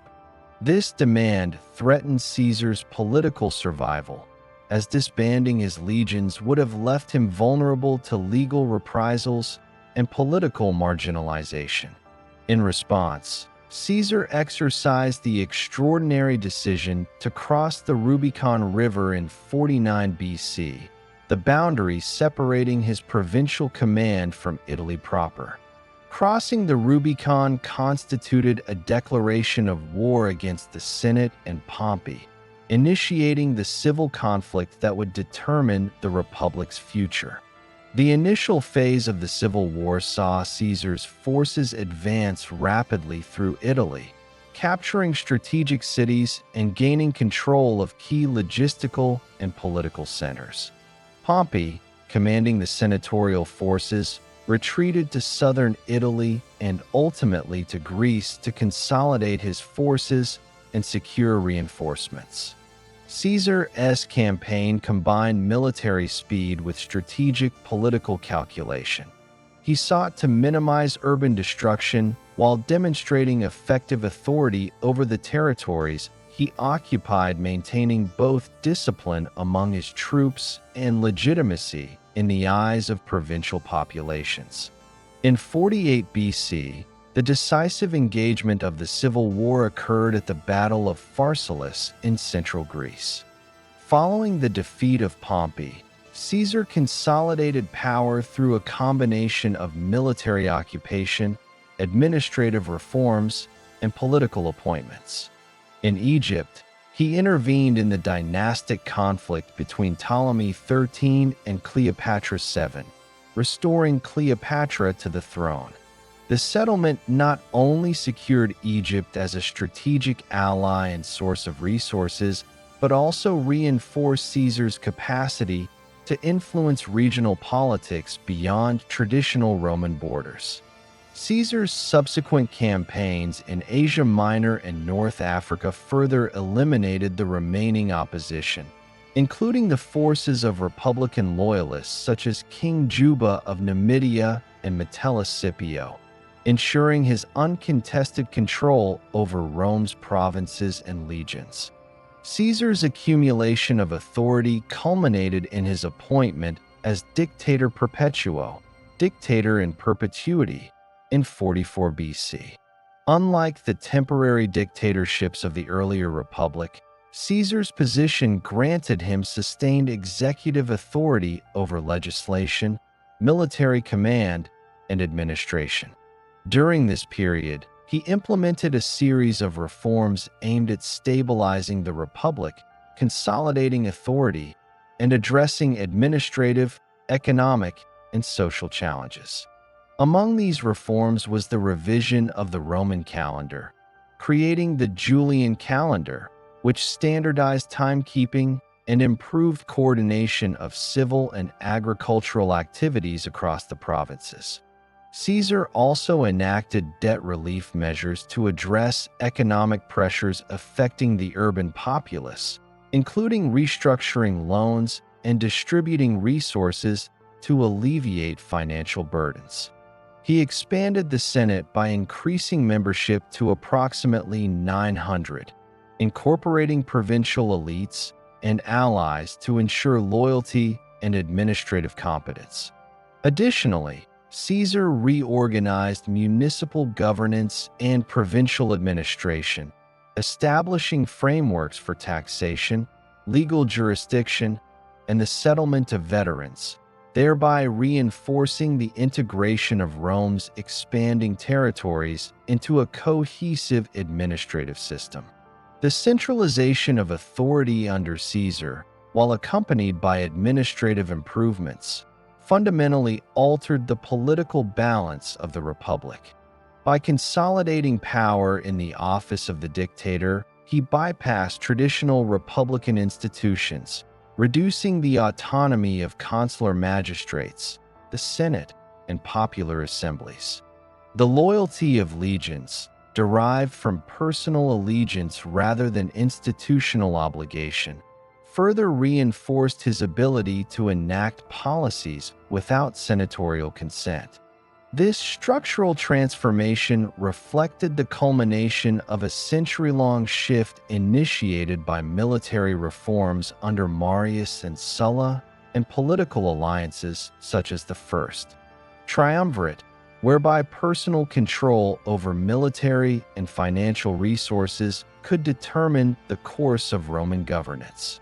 Despite his administrative and military accomplishments, Caesar's accumulation of power generated significant concern among traditionalists who feared the erosion of republican norms. The perception of a potential monarchy or autocracy motivated a coalition of senators, including Marcus Junius Brutus and Gaius Cassius Longinus, to conspire against him. Their motivations were both ideological, rooted in the preservation of the Republic, and personal, influenced by grievances related to political marginalization and the concentration of authority in Caesar's hands. On March 15, 44 BC, Caesar was assassinated in the Curia of the Theater of Pompey. The conspirators executed a coordinated attack, stabbing Caesar multiple times in the presence of senators. The assassination reflected both the culmination of political tension and the persistence of republican ideals that sought to restrain concentrated authority. However, the removal of Caesar did not restore the Republic. The structural and institutional precedents established over decades, including personal loyalty of legions, the political leverage of military success, and the integration of provincial governance with central authority, meant that Caesar's death created a power vacuum rather than a return to traditional governance. The aftermath of Caesar's dictatorship demonstrated the enduring consequences of the Civil War. His reforms, military campaigns, and consolidation of power had permanently altered the mechanisms of authority in Rome. Provincial governance, fiscal control, military command, and urban administration had all been centralized under a single individual, creating a model that could be replicated by successors. The interplay of personal loyalty, military capability, and political acumen now determined leadership in the Republic, reinforcing the structural shift toward concentrated authority and foreshadowing the emergence of the Principate. Caesar's tenure also had demographic and social implications. Veterans who had served under him were granted land in both Italy and newly conquered provinces, strengthening the bond between military service and personal allegiance. Administrative reforms in the provinces facilitated taxation and resource extraction, contributing to the economic sustainability of both the military and urban centers. These measures reinforced Caesar's legitimacy among his supporters while demonstrating the interdependence of military, economic, and political structures in maintaining control over the Republic's extensive territories. By the time of his assassination, Caesar had achieved unprecedented levels of political and military authority within the Roman state. He commanded armies loyal to him across multiple provinces, exercised control over legislative and administrative mechanisms in Rome, and implemented structural reforms with long-term consequences. The combination of military, political, and administrative power enabled him to navigate challenges posed by both internal dissent and external threats, illustrating the extent to which personal leadership, rather than republican institutions, had become central to governance. The assassination of Gaius Julius Caesar on March 15, 44 BC, marked a turning point in the late Roman Republic. Despite the conspirators' intentions to restore the traditional republican institutions, Caesar's removal immediately created a power vacuum across Rome and its provinces. The Republic's political structure had already been fundamentally altered over decades of reform, civil war, and concentration of military authority in individual generals. Caesar's legions were loyal to him personally rather than to the Senate, and the provincial governance system had become closely tied to the distribution of authority through military and administrative appointments. These structural factors ensured that the assassination did not restore senatorial control, but instead intensified instability. In the immediate aftermath, the Senate faced conflicting priorities: to punish the conspirators and reassert authority, to maintain civil order within Rome, and to navigate the competing ambitions of Caesar's political heirs and supporters.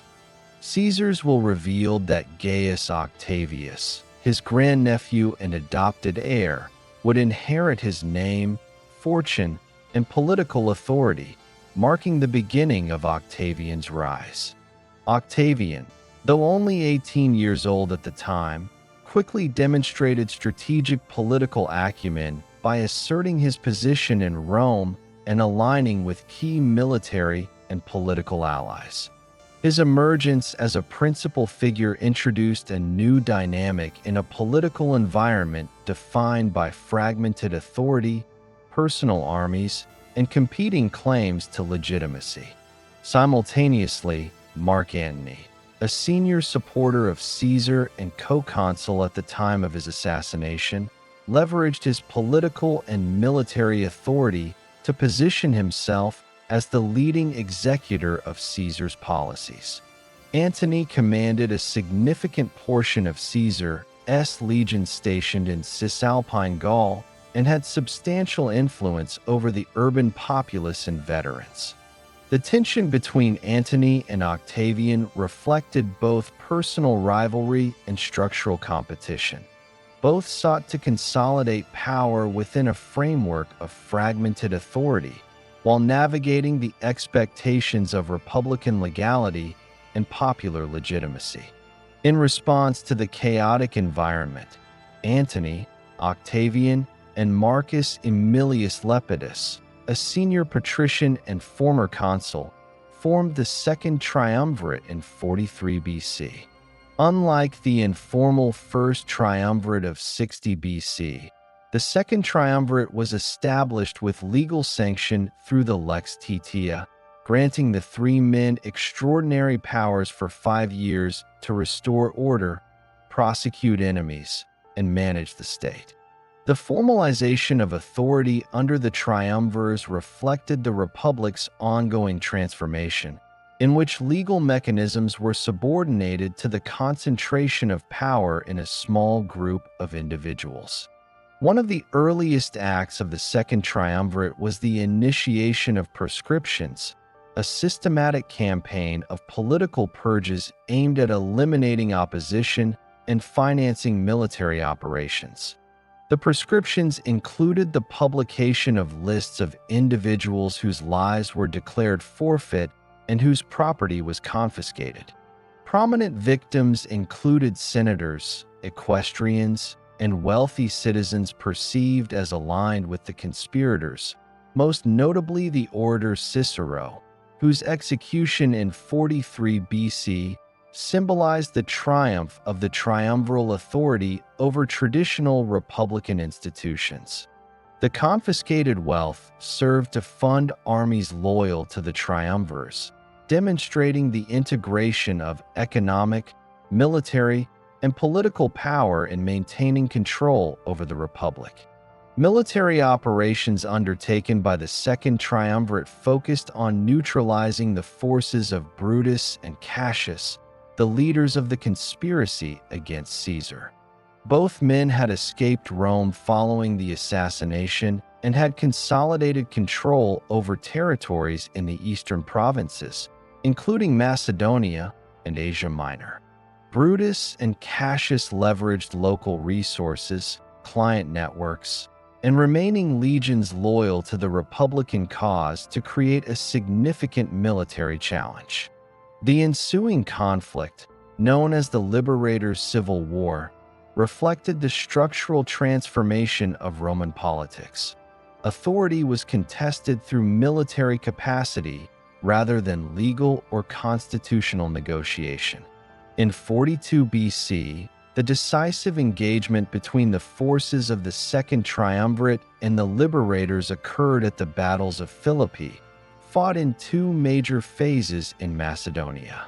The first phase resulted in a tactical stalemate, but weakened Brutus' forces, while the second phase culminated in the decisive defeat of both Brutus and Cassius.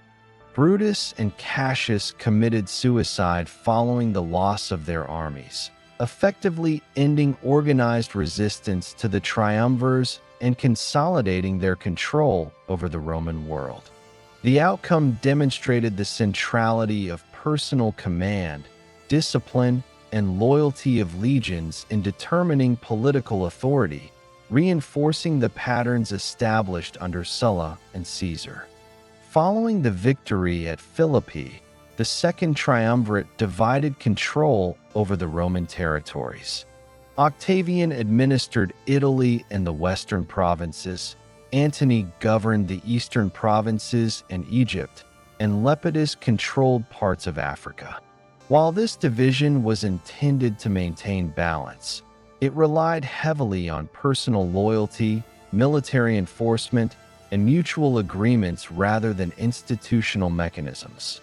Lepidus, lacking the strategic and military capacity of his colleagues, was gradually marginalized, leaving Octavian and Antony as the dominant figures in Roman politics. The triumvirate's ability to govern effectively depended on its capacity to maintain loyalty among legions, manage provincial administration, and suppress residual opposition, rather than on traditional republican structures. The period of the Second Triumvirate also saw significant social and economic consequences.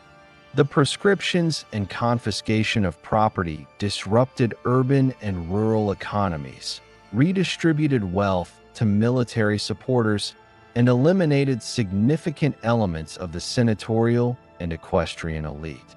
Land grants were made to veterans, reinforcing their dependence on the triumvirs for future rewards. These measures demonstrated the integration of military, political, and economic levers as instruments of power and highlighted the increasing personalization of authority within the Republic. The legislative and administrative innovations introduced by the triumvirs also reflected the structural challenges of governance during this period. Provincial administration required coordination across vast territories with diverse populations, necessitating systems for taxation, recruitment, and infrastructure maintenance. The triumvirs implemented delegated authority through appointed governors and officers, whose loyalty was primarily to the triumvirs rather than to the Senate or traditional magistrates. This system, while effective in consolidating power, further eroded the autonomy of republican institutions and reinforced the precedent of personal rule over collective governance. Despite the legal sanction and military success of the Second Triumvirate, underlying tensions remained. Ambition, personal rivalry, and competition for resources created instability even among the triumvirs themselves. Octavian, still consolidating political authority, sought to enhance his influence within Italy and secure loyalty from legions previously aligned with Caesar. Antony, with control of the eastern provinces and Egypt, leveraged resources and military power to extend influence, while Octavian's propaganda and political strategy emphasized his role as the legitimate heir of Caesar. The dynamic between the two figures foreshadowed the eventual dissolution of the alliance and the confrontation that would determine ultimate control over Rome. The structural outcomes of the Second Triumvirate included the normalization of extraordinary legal and military authority concentrated in a small group of individuals, the continued use of prescriptions and violence to enforce political objectives, and the subordination of republican institutions to personal power. The defeat of the liberators eliminated organized resistance, but the Republic's institutions were further weakened, and the precedent for resolving political disputes through force rather than negotiation was reinforced. The cycle of civil war established patterns that would culminate in the consolidation of authority under a single ruler. Administratively, the period saw significant restructuring of Rome's territories. Provinces previously contested during the civil wars were reallocated. Client kings and local leaders were subordinated to the triumvir's authority, and taxation systems were adjusted to support continued military campaigns. The integration of conquered and rebellious territories required coordination across diverse populations, which was achieved through delegation to loyal officers and military enforcement. These structural mechanisms reinforced the personal power of the triumvirs while bypassing traditional senatorial oversight. The cultural and ideological consequences of this period were also significant. The Second Triumvirate emphasized loyalty to individuals rather than to republican institutions, creating a political culture in which personal allegiance and military service determined status and advancement. Propaganda, public monuments, and urban interventions were used to legitimize authority, maintain support among the populace, and signal dominance over opponents. The alignment of public perception with military and political authority reinforced the structural transformation of the Republic into a system increasingly dependent on the power and charisma of individual leaders. By 42 BC, the consolidation of authority under Octavian and Antony marked the temporary resolution of the immediate crisis created by Caesar's assassination. However, the structural weaknesses and personal rivalries that had defined the late Republic persisted. The legal and institutional framework of the Republic remained subordinate to military capability, personal loyalty, and economic resources. The division of territories between the triumvirs, while pragmatic in the short term, contained the seeds of future conflict, as the balance of power depended on cooperation rather than codified rules or institutional constraints. The period from 44 to 42 BC, therefore, represents both a consolidation of power following Caesar's assassination and a further erosion of republican norms. The Second Triumvirate's ability to govern depended on the interplay of military strength, economic resources, and political alliances, demonstrating that institutional authority was insufficient to manage the Republic's structural challenges. The outcome of the proscriptions, military campaigns, and territorial divisions reinforced the precedence of extraordinary authority over traditional governance and established the conditions for the eventual confrontation between Octavian and Antony that would determine the future of Rome. The consequences of the Second Triumvirate's rule extended beyond immediate political control. The redistribution of wealth, implementation of proscriptions, and concentration of authority in a small cadre of leaders altered the socio-economic structure of the Republic, particularly in Italy and the provinces. Land grants to veterans, confiscation of elite property, and the deployment of loyal military forces created enduring networks of dependence and reinforced the primacy of personal power over institutional legitimacy. These developments further destabilized traditional mechanisms of authority and contributed to the transformation of Rome from a republic governed by collective decision-making to a polity dominated by individual leaders with military backing. The period following the defeat of Brutus and Cassius at the battles of Philippi in 42 BC marked a critical stage in the late Roman Republic, in which the consolidation of authority under the Second Triumvirate began to fracture. While the triumvirs had temporarily stabilized control over Rome and its provinces, underlying tensions between Gaius Octavian and Mark Antony emerged as the central political issue of the period. Lepidus, though retaining nominal authority in parts of Africa, had been marginalized from active decision-making due to limited military capacity and political influence. Consequently, the rivalry between Octavian in the west and Antony in the east determined the trajectory of Rome's political structure over the next decade. Octavian, having inherited Caesar's name, fortune, and loyal supporters, focused on consolidating power in Italy, the western provinces, and the key urban centers of Rome itself. He leveraged his position as Caesar's adopted heir to assert legitimacy, using both propaganda and administrative authority to cultivate loyalty among veterans, municipal authorities, and urban populations. Octavian's strategy emphasized the appearance of restoring republican norms while systematically undermining Antony's influence and controlling the mechanisms of governance, including the urban cohorts, treasury administration, and the distribution of land to veterans. Mark Antony, stationed in the eastern provinces, governed territories encompassing Macedonia, Asia Minor, Syria, and Egypt. His administration relied on military authority, alliances with client kings, and the strategic control of economic resources, particularly Egypt's grain supply.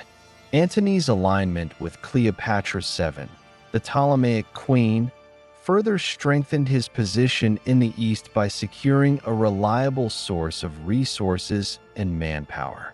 Cleopatra's support included financial backing, naval contributions, and the provision of elite troops, which enhanced Antony's capacity to maintain authority over the eastern provinces and project power across the eastern Mediterranean. The political dynamic between Octavian and Antony was marked by both cooperation and competition. While the Second Triumvirate's legal framework had previously provided the veneer of unity, the concentration of military and economic power in two distinct individuals created structural conditions for conflict. Octavian controlled Italy and could mobilize legions trained under Caesar, while Antony commanded substantial forces in the east, including both Roman legions and allied contingents from client kingdoms. The division of territories created a dual power structure, in which coordination depended on personal diplomacy rather than institutional mechanisms, leaving the Republic vulnerable to fragmentation. Tensions escalated as Antony's alliance with Cleopatra became politically and culturally salient in Rome.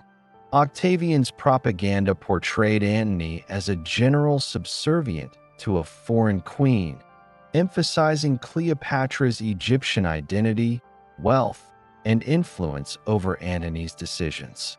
These narratives framed Antony as a threat to Roman traditions and sovereignty, enabling Octavian to rally support among senators, urban populations, and veteran communities. The manipulation of public perception underscored the increasing importance of ideological control alongside military and administrative authority in late Republican politics. Between 41 and 33 BC, Octavian and Antony maintained a complex balance of power that included temporary negotiations, territorial agreements, and ceremonial reconciliation, yet the underlying structural tension remained unresolved. Octavian consolidated his control over the western provinces, including Gaul, Hispania, and northern Italy, securing loyal legions and financial resources essential for future operations. Antony, meanwhile, focused on the eastern provinces, strengthening alliances with client kings, reorganizing administrative structures, and leveraging Egypt's economic capacity to support military and political initiatives. Both leaders sought to expand their spheres of influence while maintaining the appearance of legitimacy derived from Caesar's legacy and the legal authority of the Second Triumvirate. The ultimate breakdown occurred due to a combination of military, political, and propaganda factors. Antony's reliance on Egyptian resources, his perceived prioritization of Eastern interests, and his intimate association with Cleopatra allowed Octavian to present a narrative of Antony as a foreign-aligned threat to Roman autonomy. This perception resonated with the Roman populace and Senate, particularly in Italy, where Octavian's control of urban centers, veteran networks, and the treasury provided a decisive advantage in shaping political opinion. Octavian's strategic exploitation of ideology, combined with his capacity to mobilize military forces loyal to him, created conditions favorable for an inevitable confrontation. By 32 BC, diplomatic relations between Octavian and Antony had effectively collapsed. Octavian leveraged the Senate to formally declare Antony and Cleopatra as enemies of the state, using legal authority to justify military mobilization while framing the conflict as a defense of Roman tradition and sovereignty.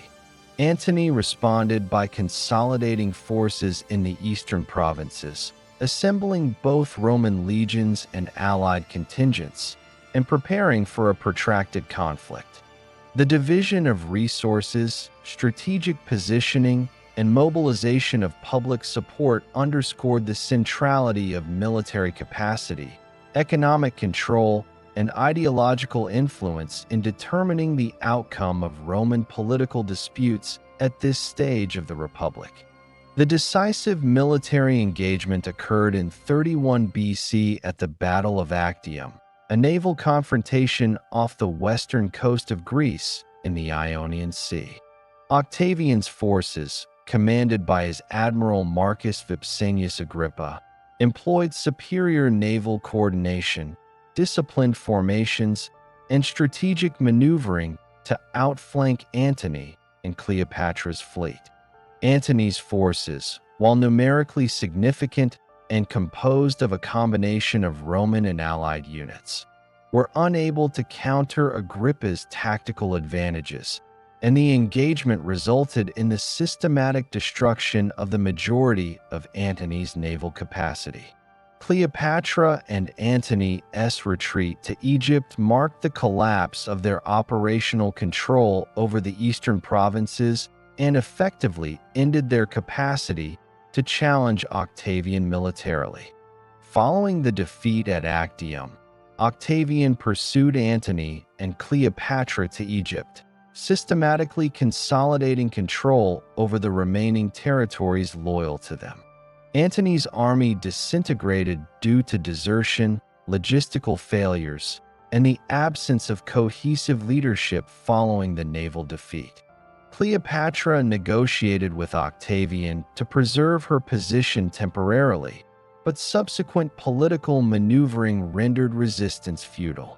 Antony committed suicide, followed shortly by Cleopatra, marking the end of the last major opposition to Octavian's consolidation of power.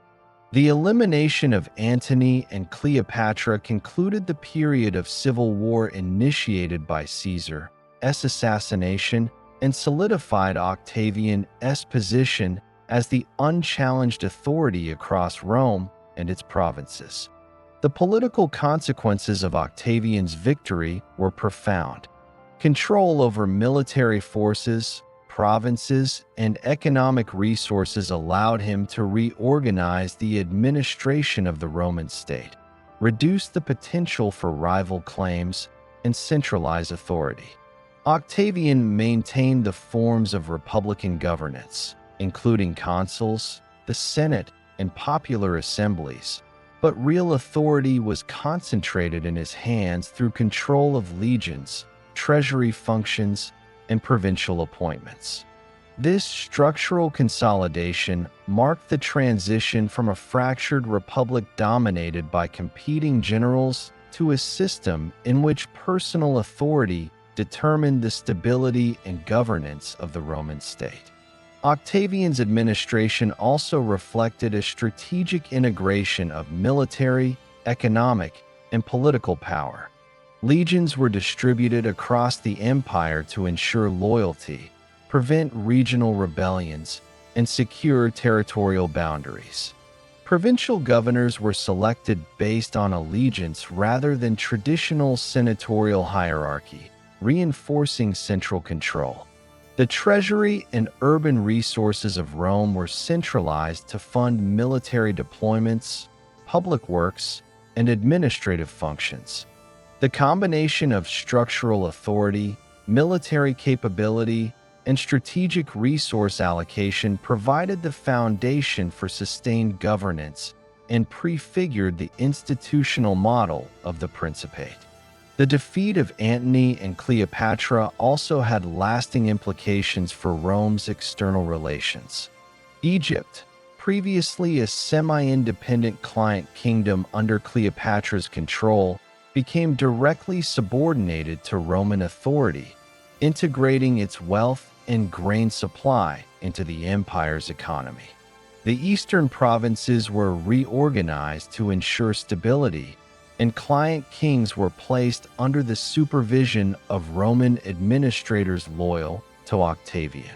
The consolidation of these territories demonstrated the interplay of military victory, administrative reorganization, and resource management in establishing durable control over a geographically expansive state. Ideologically, Octavian's victory reinforced the centrality of personal authority, military loyalty, and propaganda in late Republican politics. Public perception was managed through monuments, public ceremonies, and narratives emphasizing Octavian's role as the defender of Rome and the heir of Caesar. Antony was depicted as compromised by foreign influence, while Octavian's legitimacy derived from his adoption, political skill, and military achievements. The strategic alignment of public opinion with structural authority solidified the foundations for the transition from republic to principate. Following the decisive defeat of Mark Antony and Cleopatra at the Battle of Actium in 31 BC, Gaius Octavian emerged as the uncontested authority in Rome and across the Mediterranean territories formerly under the control of the Second Triumvirate. This period represented both a consolidation of power and the careful construction of a new political framework designed to maintain authority while avoiding the appearance of autocracy. Octavian's consolidation relied on integrating military control, administrative reorganization, financial management, and strategic presentation of legitimacy to secure loyalty and stability across Rome and its provinces. Upon his return to Rome, Octavian faced the immediate task of stabilizing a state that had endured decades of civil war. The Republic's institutions, the Senate, magistracies, and popular assemblies, remained formally in place but had been weakened by successive conflicts, political purges, and the concentration of authority in individual generals. Octavian maintained these republican forms to legitimize his rule while simultaneously centralizing real power. By controlling the urban cohorts, treasury administration, and provincial allocations, he established a framework in which authority depended on personal control of military and financial resources rather than institutional mechanisms. A critical component of Octavian's consolidation involved the reorganization of the provinces. Provinces were divided between imperial provinces, which were under Octavian's direct control, and senatorial provinces, which remained formally under the Senate's administration. Imperial provinces, including strategically important regions such as Hispania, Gaul, and Egypt, were governed by legates appointed by Octavian and garrisoned with legions loyal to him. Senatorial provinces, including regions of Italy and certain Mediterranean territories, were administered through traditional senatorial oversight, but were strategically non-military, reducing the potential for independent military action. This division created a balance that preserved the appearance of republican governance, while ensuring Octavian retained control over all significant military assets. Octavian also reduced the number of legions deployed in Italy while maintaining a strong presence in key provinces. This policy minimized the risk of internal rebellion while allowing military strength to be concentrated in regions critical for defense and political authority. Veterans of Caesar's legions and soldiers loyal to Octavian received land grants and settlements in Italy and in the provinces, establishing enduring networks of dependence and consolidating loyalty.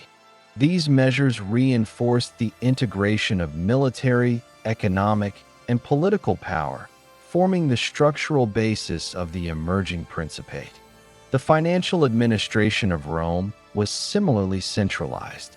Octavian controlled the treasury and the allocation of resources, using fiscal management to support military deployments, public works, and administrative operations across the Republic's territories.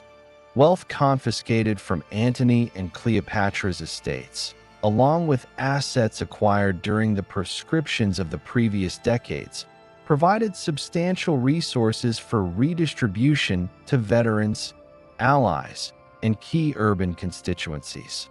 This consolidation of fiscal authority allowed Octavian to maintain loyalty, fund infrastructure, and stabilize Rome's political and economic environment. Octavian's political strategy also relied on careful management of public perception and republican legitimacy. He presented himself as the restorer of peace and tradition, emphasizing the end of decades of civil war and the re-establishment of order. Public monuments, ceremonies, and narratives emphasized his role as the defender of the Republic and the heir of Julius Caesar, while downplaying personal ambition or autocratic tendencies. The controlled projection of legitimacy reinforced political stability, enabling Octavian to centralize authority without provoking widespread resistance from senators, magistrates, or the populace. Administrative reforms complemented these political and military measures. Octavian implemented measures to streamline urban governance, improve provincial administration, and integrate recently acquired territories into Rome's structural framework. Standardized taxation, judicial oversight, and local governance structures were introduced, reinforcing the Republic's functional operations while maintaining ultimate control in the hands of Octavian.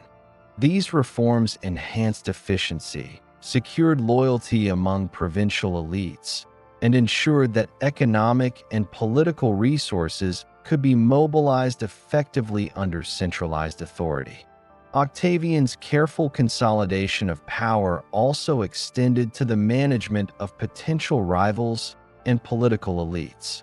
Senators who had opposed him or maintained loyalty to Antony were either marginalized, co-opted, or reassigned to positions without military significance. Veterans and influential urban constituencies were rewarded with land, privileges, and public recognition to reinforce their allegiance. This strategic distribution of power and resources mitigated the risk of opposition while reinforcing Octavian's dominance across multiple levels of Roman society. The period also saw Octavian actively maintain the outward forms of republican governance. Consuls continued to be elected annually. The Senate retained advisory and ceremonial functions, and assemblies convened to enact legislation. Octavian's control over appointments and legislative processes allowed him to guide outcomes without overtly undermining republican traditions. This combination of formal adherence to republican forms with substantive centralization of authority exemplified the structural transformation of Rome from a competitive, oligarchic republic to a state dominated by a single leader supported by loyal military and administrative networks. Octavian's integration of military, political, administrative, and economic structures established the conditions for enduring stability. His authority rested on three interdependent elements: the loyalty of legions under personal command, control of fiscal and administrative resources, and the strategic manipulation of legitimacy through republican forms and propaganda. By aligning these elements, Octavian created a durable system of governance in which effective control depended on personal capacity and institutional integration, rather than the fluctuating dynamics of senatorial consensus or popular assemblies. This period also included territorial consolidation and frontier management. Octavian oversaw the integration of regions previously controlled by Antony, including Egypt, the eastern provinces, and parts of the eastern Mediterranean. Client kings were subordinated to Roman authority, and provincial administration was restructured to ensure compliance, resource extraction, and security. Military garrisons were strategically positioned to deter rebellion and project authority, demonstrating the interplay between military capacity and political stability. The integration of newly acquired territories reinforced the structural basis for long-term governance and expanded Rome's capacity to manage a complex, multi-regional empire. Octavian's approach to governance reflected lessons learned from decades of civil war and instability. He avoided concentration of authority in multiple leaders, as exemplified by the Second Triumvirate, and reduced the possibility of rival claims by marginalizing potential competitors. Strategic appointments, redistribution of resources, and careful management of public perception ensured that the concentration of authority in his hands was widely accepted or at least tolerated. These measures exemplified a systematic approach to consolidating power while minimizing the likelihood of renewed civil conflict. By 27 BC, Octavian had effectively completed the process of consolidating personal authority across Rome and its territories. While the Republic's institutions remained formally intact, the structural balance had shifted decisively in favor of the central authority embodied in Octavian. The legal, military, administrative, and economic foundations of the Republic now operated under the supervision and direction of a single figure whose authority was reinforced by loyalty networks, strategic control of resources, and the projection of legitimacy. This period set the stage for the transition to the Principate and the formal establishment of the Roman Empire. Octavian's final steps toward institutionalizing his authority involved negotiating a settlement with the Senate to formalize his position. In 27 BC, he presented himself as restoring authority to the Senate and the Roman people, returning extraordinary powers acquired during the civil wars while retaining essential control over key provinces, military command, and fiscal resources. The Senate, in turn, conferred upon him the honorary title Augustus, signaling recognition of his leadership and conferring legitimacy within the traditional framework of the Republic. This settlement codified the balance between formal republican structures and centralized authority, inaugurating a new phase in Roman governance. In 27 BC, after nearly a decade of consolidation following the defeat of Antony and Cleopatra, Gaius Octavian formally transitioned from dominant military and political authority to the recognized ruler of Rome under a structured, institutional framework that preserved the outward forms of the Republic. This year represents the critical juncture marking the establishment of the Roman Empire, a system that combined the continuity of republican institutions with centralized control in a single leader.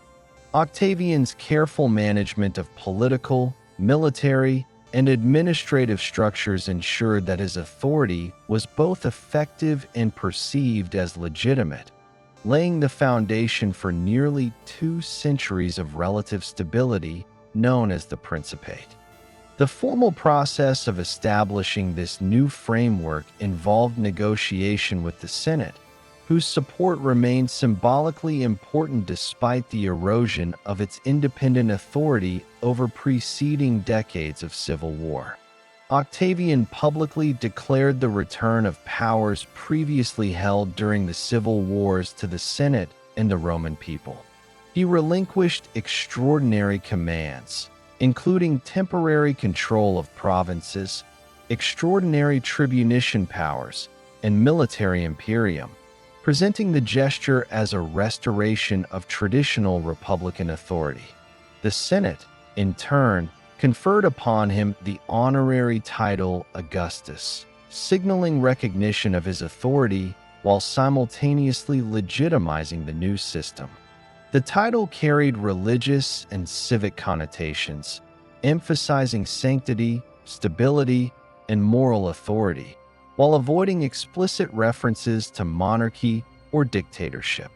Despite the ceremonial restoration of authority to the Senate, Augustus maintained effective control over the most strategically important provinces, particularly those with substantial military presence or economic resources. Provinces that contained Rome's legions, such as Hispania, Gaul, and Egypt, were governed by officials directly accountable to Augustus, ensuring that military command and provincial administration were unified under a single leader. Senatorial provinces were generally peaceful and lacked significant military forces, allowing the Senate to exercise nominal authority without threatening Augustus' control. This division created a structural balance that preserved the appearance of republican governance while consolidating practical authority in the hands of the princeps, the first citizen. The military framework established by Augustus was central to the stability of the new system. He retained command over the legions stationed in key provinces, ensuring loyalty through personal leadership, strategic appointments, and allocation of rewards, including land grants and pensions for veterans. The remaining forces within senatorial provinces were largely auxiliary, with limited capacity for independent military action. Augustus' reorganization of the army reduced the potential for rival generals to challenge central authority, formalized chain-of-command structures, and maintained the operational readiness necessary to suppress rebellion, defend frontiers, and enforce imperial policies. Administrative reforms complemented the consolidation of military authority. Augustus systematically reorganized provincial governance, implementing standardized systems for taxation, legal administration, and infrastructure management. Governors in imperial provinces were appointed by Augustus and were accountable primarily to him rather than the Senate. Their duties included tax collection, maintenance of public order, judicial oversight, and coordination with military forces. These measures created a coherent administrative network that integrated diverse territories into a unified system while maintaining oversight and accountability at the center of power. Economic management played a parallel role in consolidating authority. Augustus centralized control over the treasury, directing funds to support military deployments, public works, and administrative operations, confiscated wealth from prescriptions, war indemnities, and conquered territories was redistributed to fund veteran settlements, infrastructure, and political alliances. Control over resources reinforced loyalty among military and civic elites while creating enduring dependence on central authority. This integration of fiscal policy, military command, and administrative oversight established a sustainable mechanism for governance across the empire. The consolidation of authority under Augustus also relied on a strategic use of propaganda and public symbolism. He emphasized his role as the restorer of peace following decades of civil war, framing his leadership as a return to stability rather than a personal accumulation of power. Public monuments, coinage, and inscriptions highlighted Augustus' achievements in ending conflict, securing the boundaries of Rome, and revitalizing civic institutions. Religious associations, including the interpretation of Augustus as favored by the gods, reinforced his moral and spiritual authority, complementing his military and administrative power. These measures ensured that legitimacy was grounded not only in formal structures, but also in perception and ideology. Legislative and judicial reforms further strengthened the functioning of the state. Augustus maintained the Senate as a consultative and ceremonial body while regulating legislative initiatives through his influence over magistrates and assemblies. He reformed the legal system to standardize procedures, enhance administrative efficiency, and integrate provincial governance into the central framework. By codifying practices, appointing loyal officials, and maintaining oversight over the judiciary, Augustus ensured that the mechanisms of governance were aligned with the new political structure. The institutional settlement of 27 BC marked a key distinction between formal and substantive power. While the Senate, consuls, and assemblies continued to operate, ultimate authority resided with Augustus through Imperium Maius, supreme military command, tribunician powers, and control over the provinces. This system, later termed the Principate, created a framework in which republican forms persisted for symbolic and procedural purposes, but decision-making, resource allocation, and military authority were centralized. The balance of appearance and reality reduced the likelihood of opposition and allowed Augustus to consolidate power without provoking widespread resistance. The transformation of Rome into an empire under Augustus also included the integration of new territories and frontier management. Augustus secured the empire's borders through a combination of military deployment, alliances with client states, and administrative oversight. Regions previously contested or under fragmented control were stabilized through a combination of garrison legions, local governance structures, and treaties with neighboring powers. The frontier provinces, including the Rhine and Danube regions, Egypt, and the Eastern territories, were particularly significant due to their strategic and economic importance. Augustus' approach combined military security with administrative integration, ensuring that newly acquired and existing territories operated under unified control. Social and political reforms were also part of Augustus' consolidation. He reinforced urban governance in Rome, managed public finances, and directed veteran settlements to secure loyalty and stability. Augustus also regulated the senatorial and equestrian orders, promoting individuals loyal to his administration and removing those perceived as threats. This structured approach to elite management ensured that political, military, and social hierarchies were aligned with the central authority, reducing the potential for internal factionalism and providing continuity in governance. Religious and cultural integration further reinforced Augustus' authority. He emphasized the restoration of traditional Roman religious practices and promoted the cult of imperial authority, associating his leadership with divine favor and civic virtue. Temples, rituals, and public ceremonies celebrated the Pax Romana and the moral and social restoration of Rome. These measures reinforced loyalty, legitimacy, and cultural cohesion, establishing a framework in which governance, military authority, and ideological projection were interdependent. By the end of 27 BC, the political transformation of Rome was effectively complete. Augustus maintained the outward forms of the Republic, including the Senate, magistracies, and assemblies, while centralizing real authority in his person. The Roman state was no longer governed through competitive oligarchic mechanisms or personal rivalries among generals. Instead, governance operated through a structurally integrated system in which military control, administrative organization, fiscal management, and ideological legitimacy were concentrated in the princeps.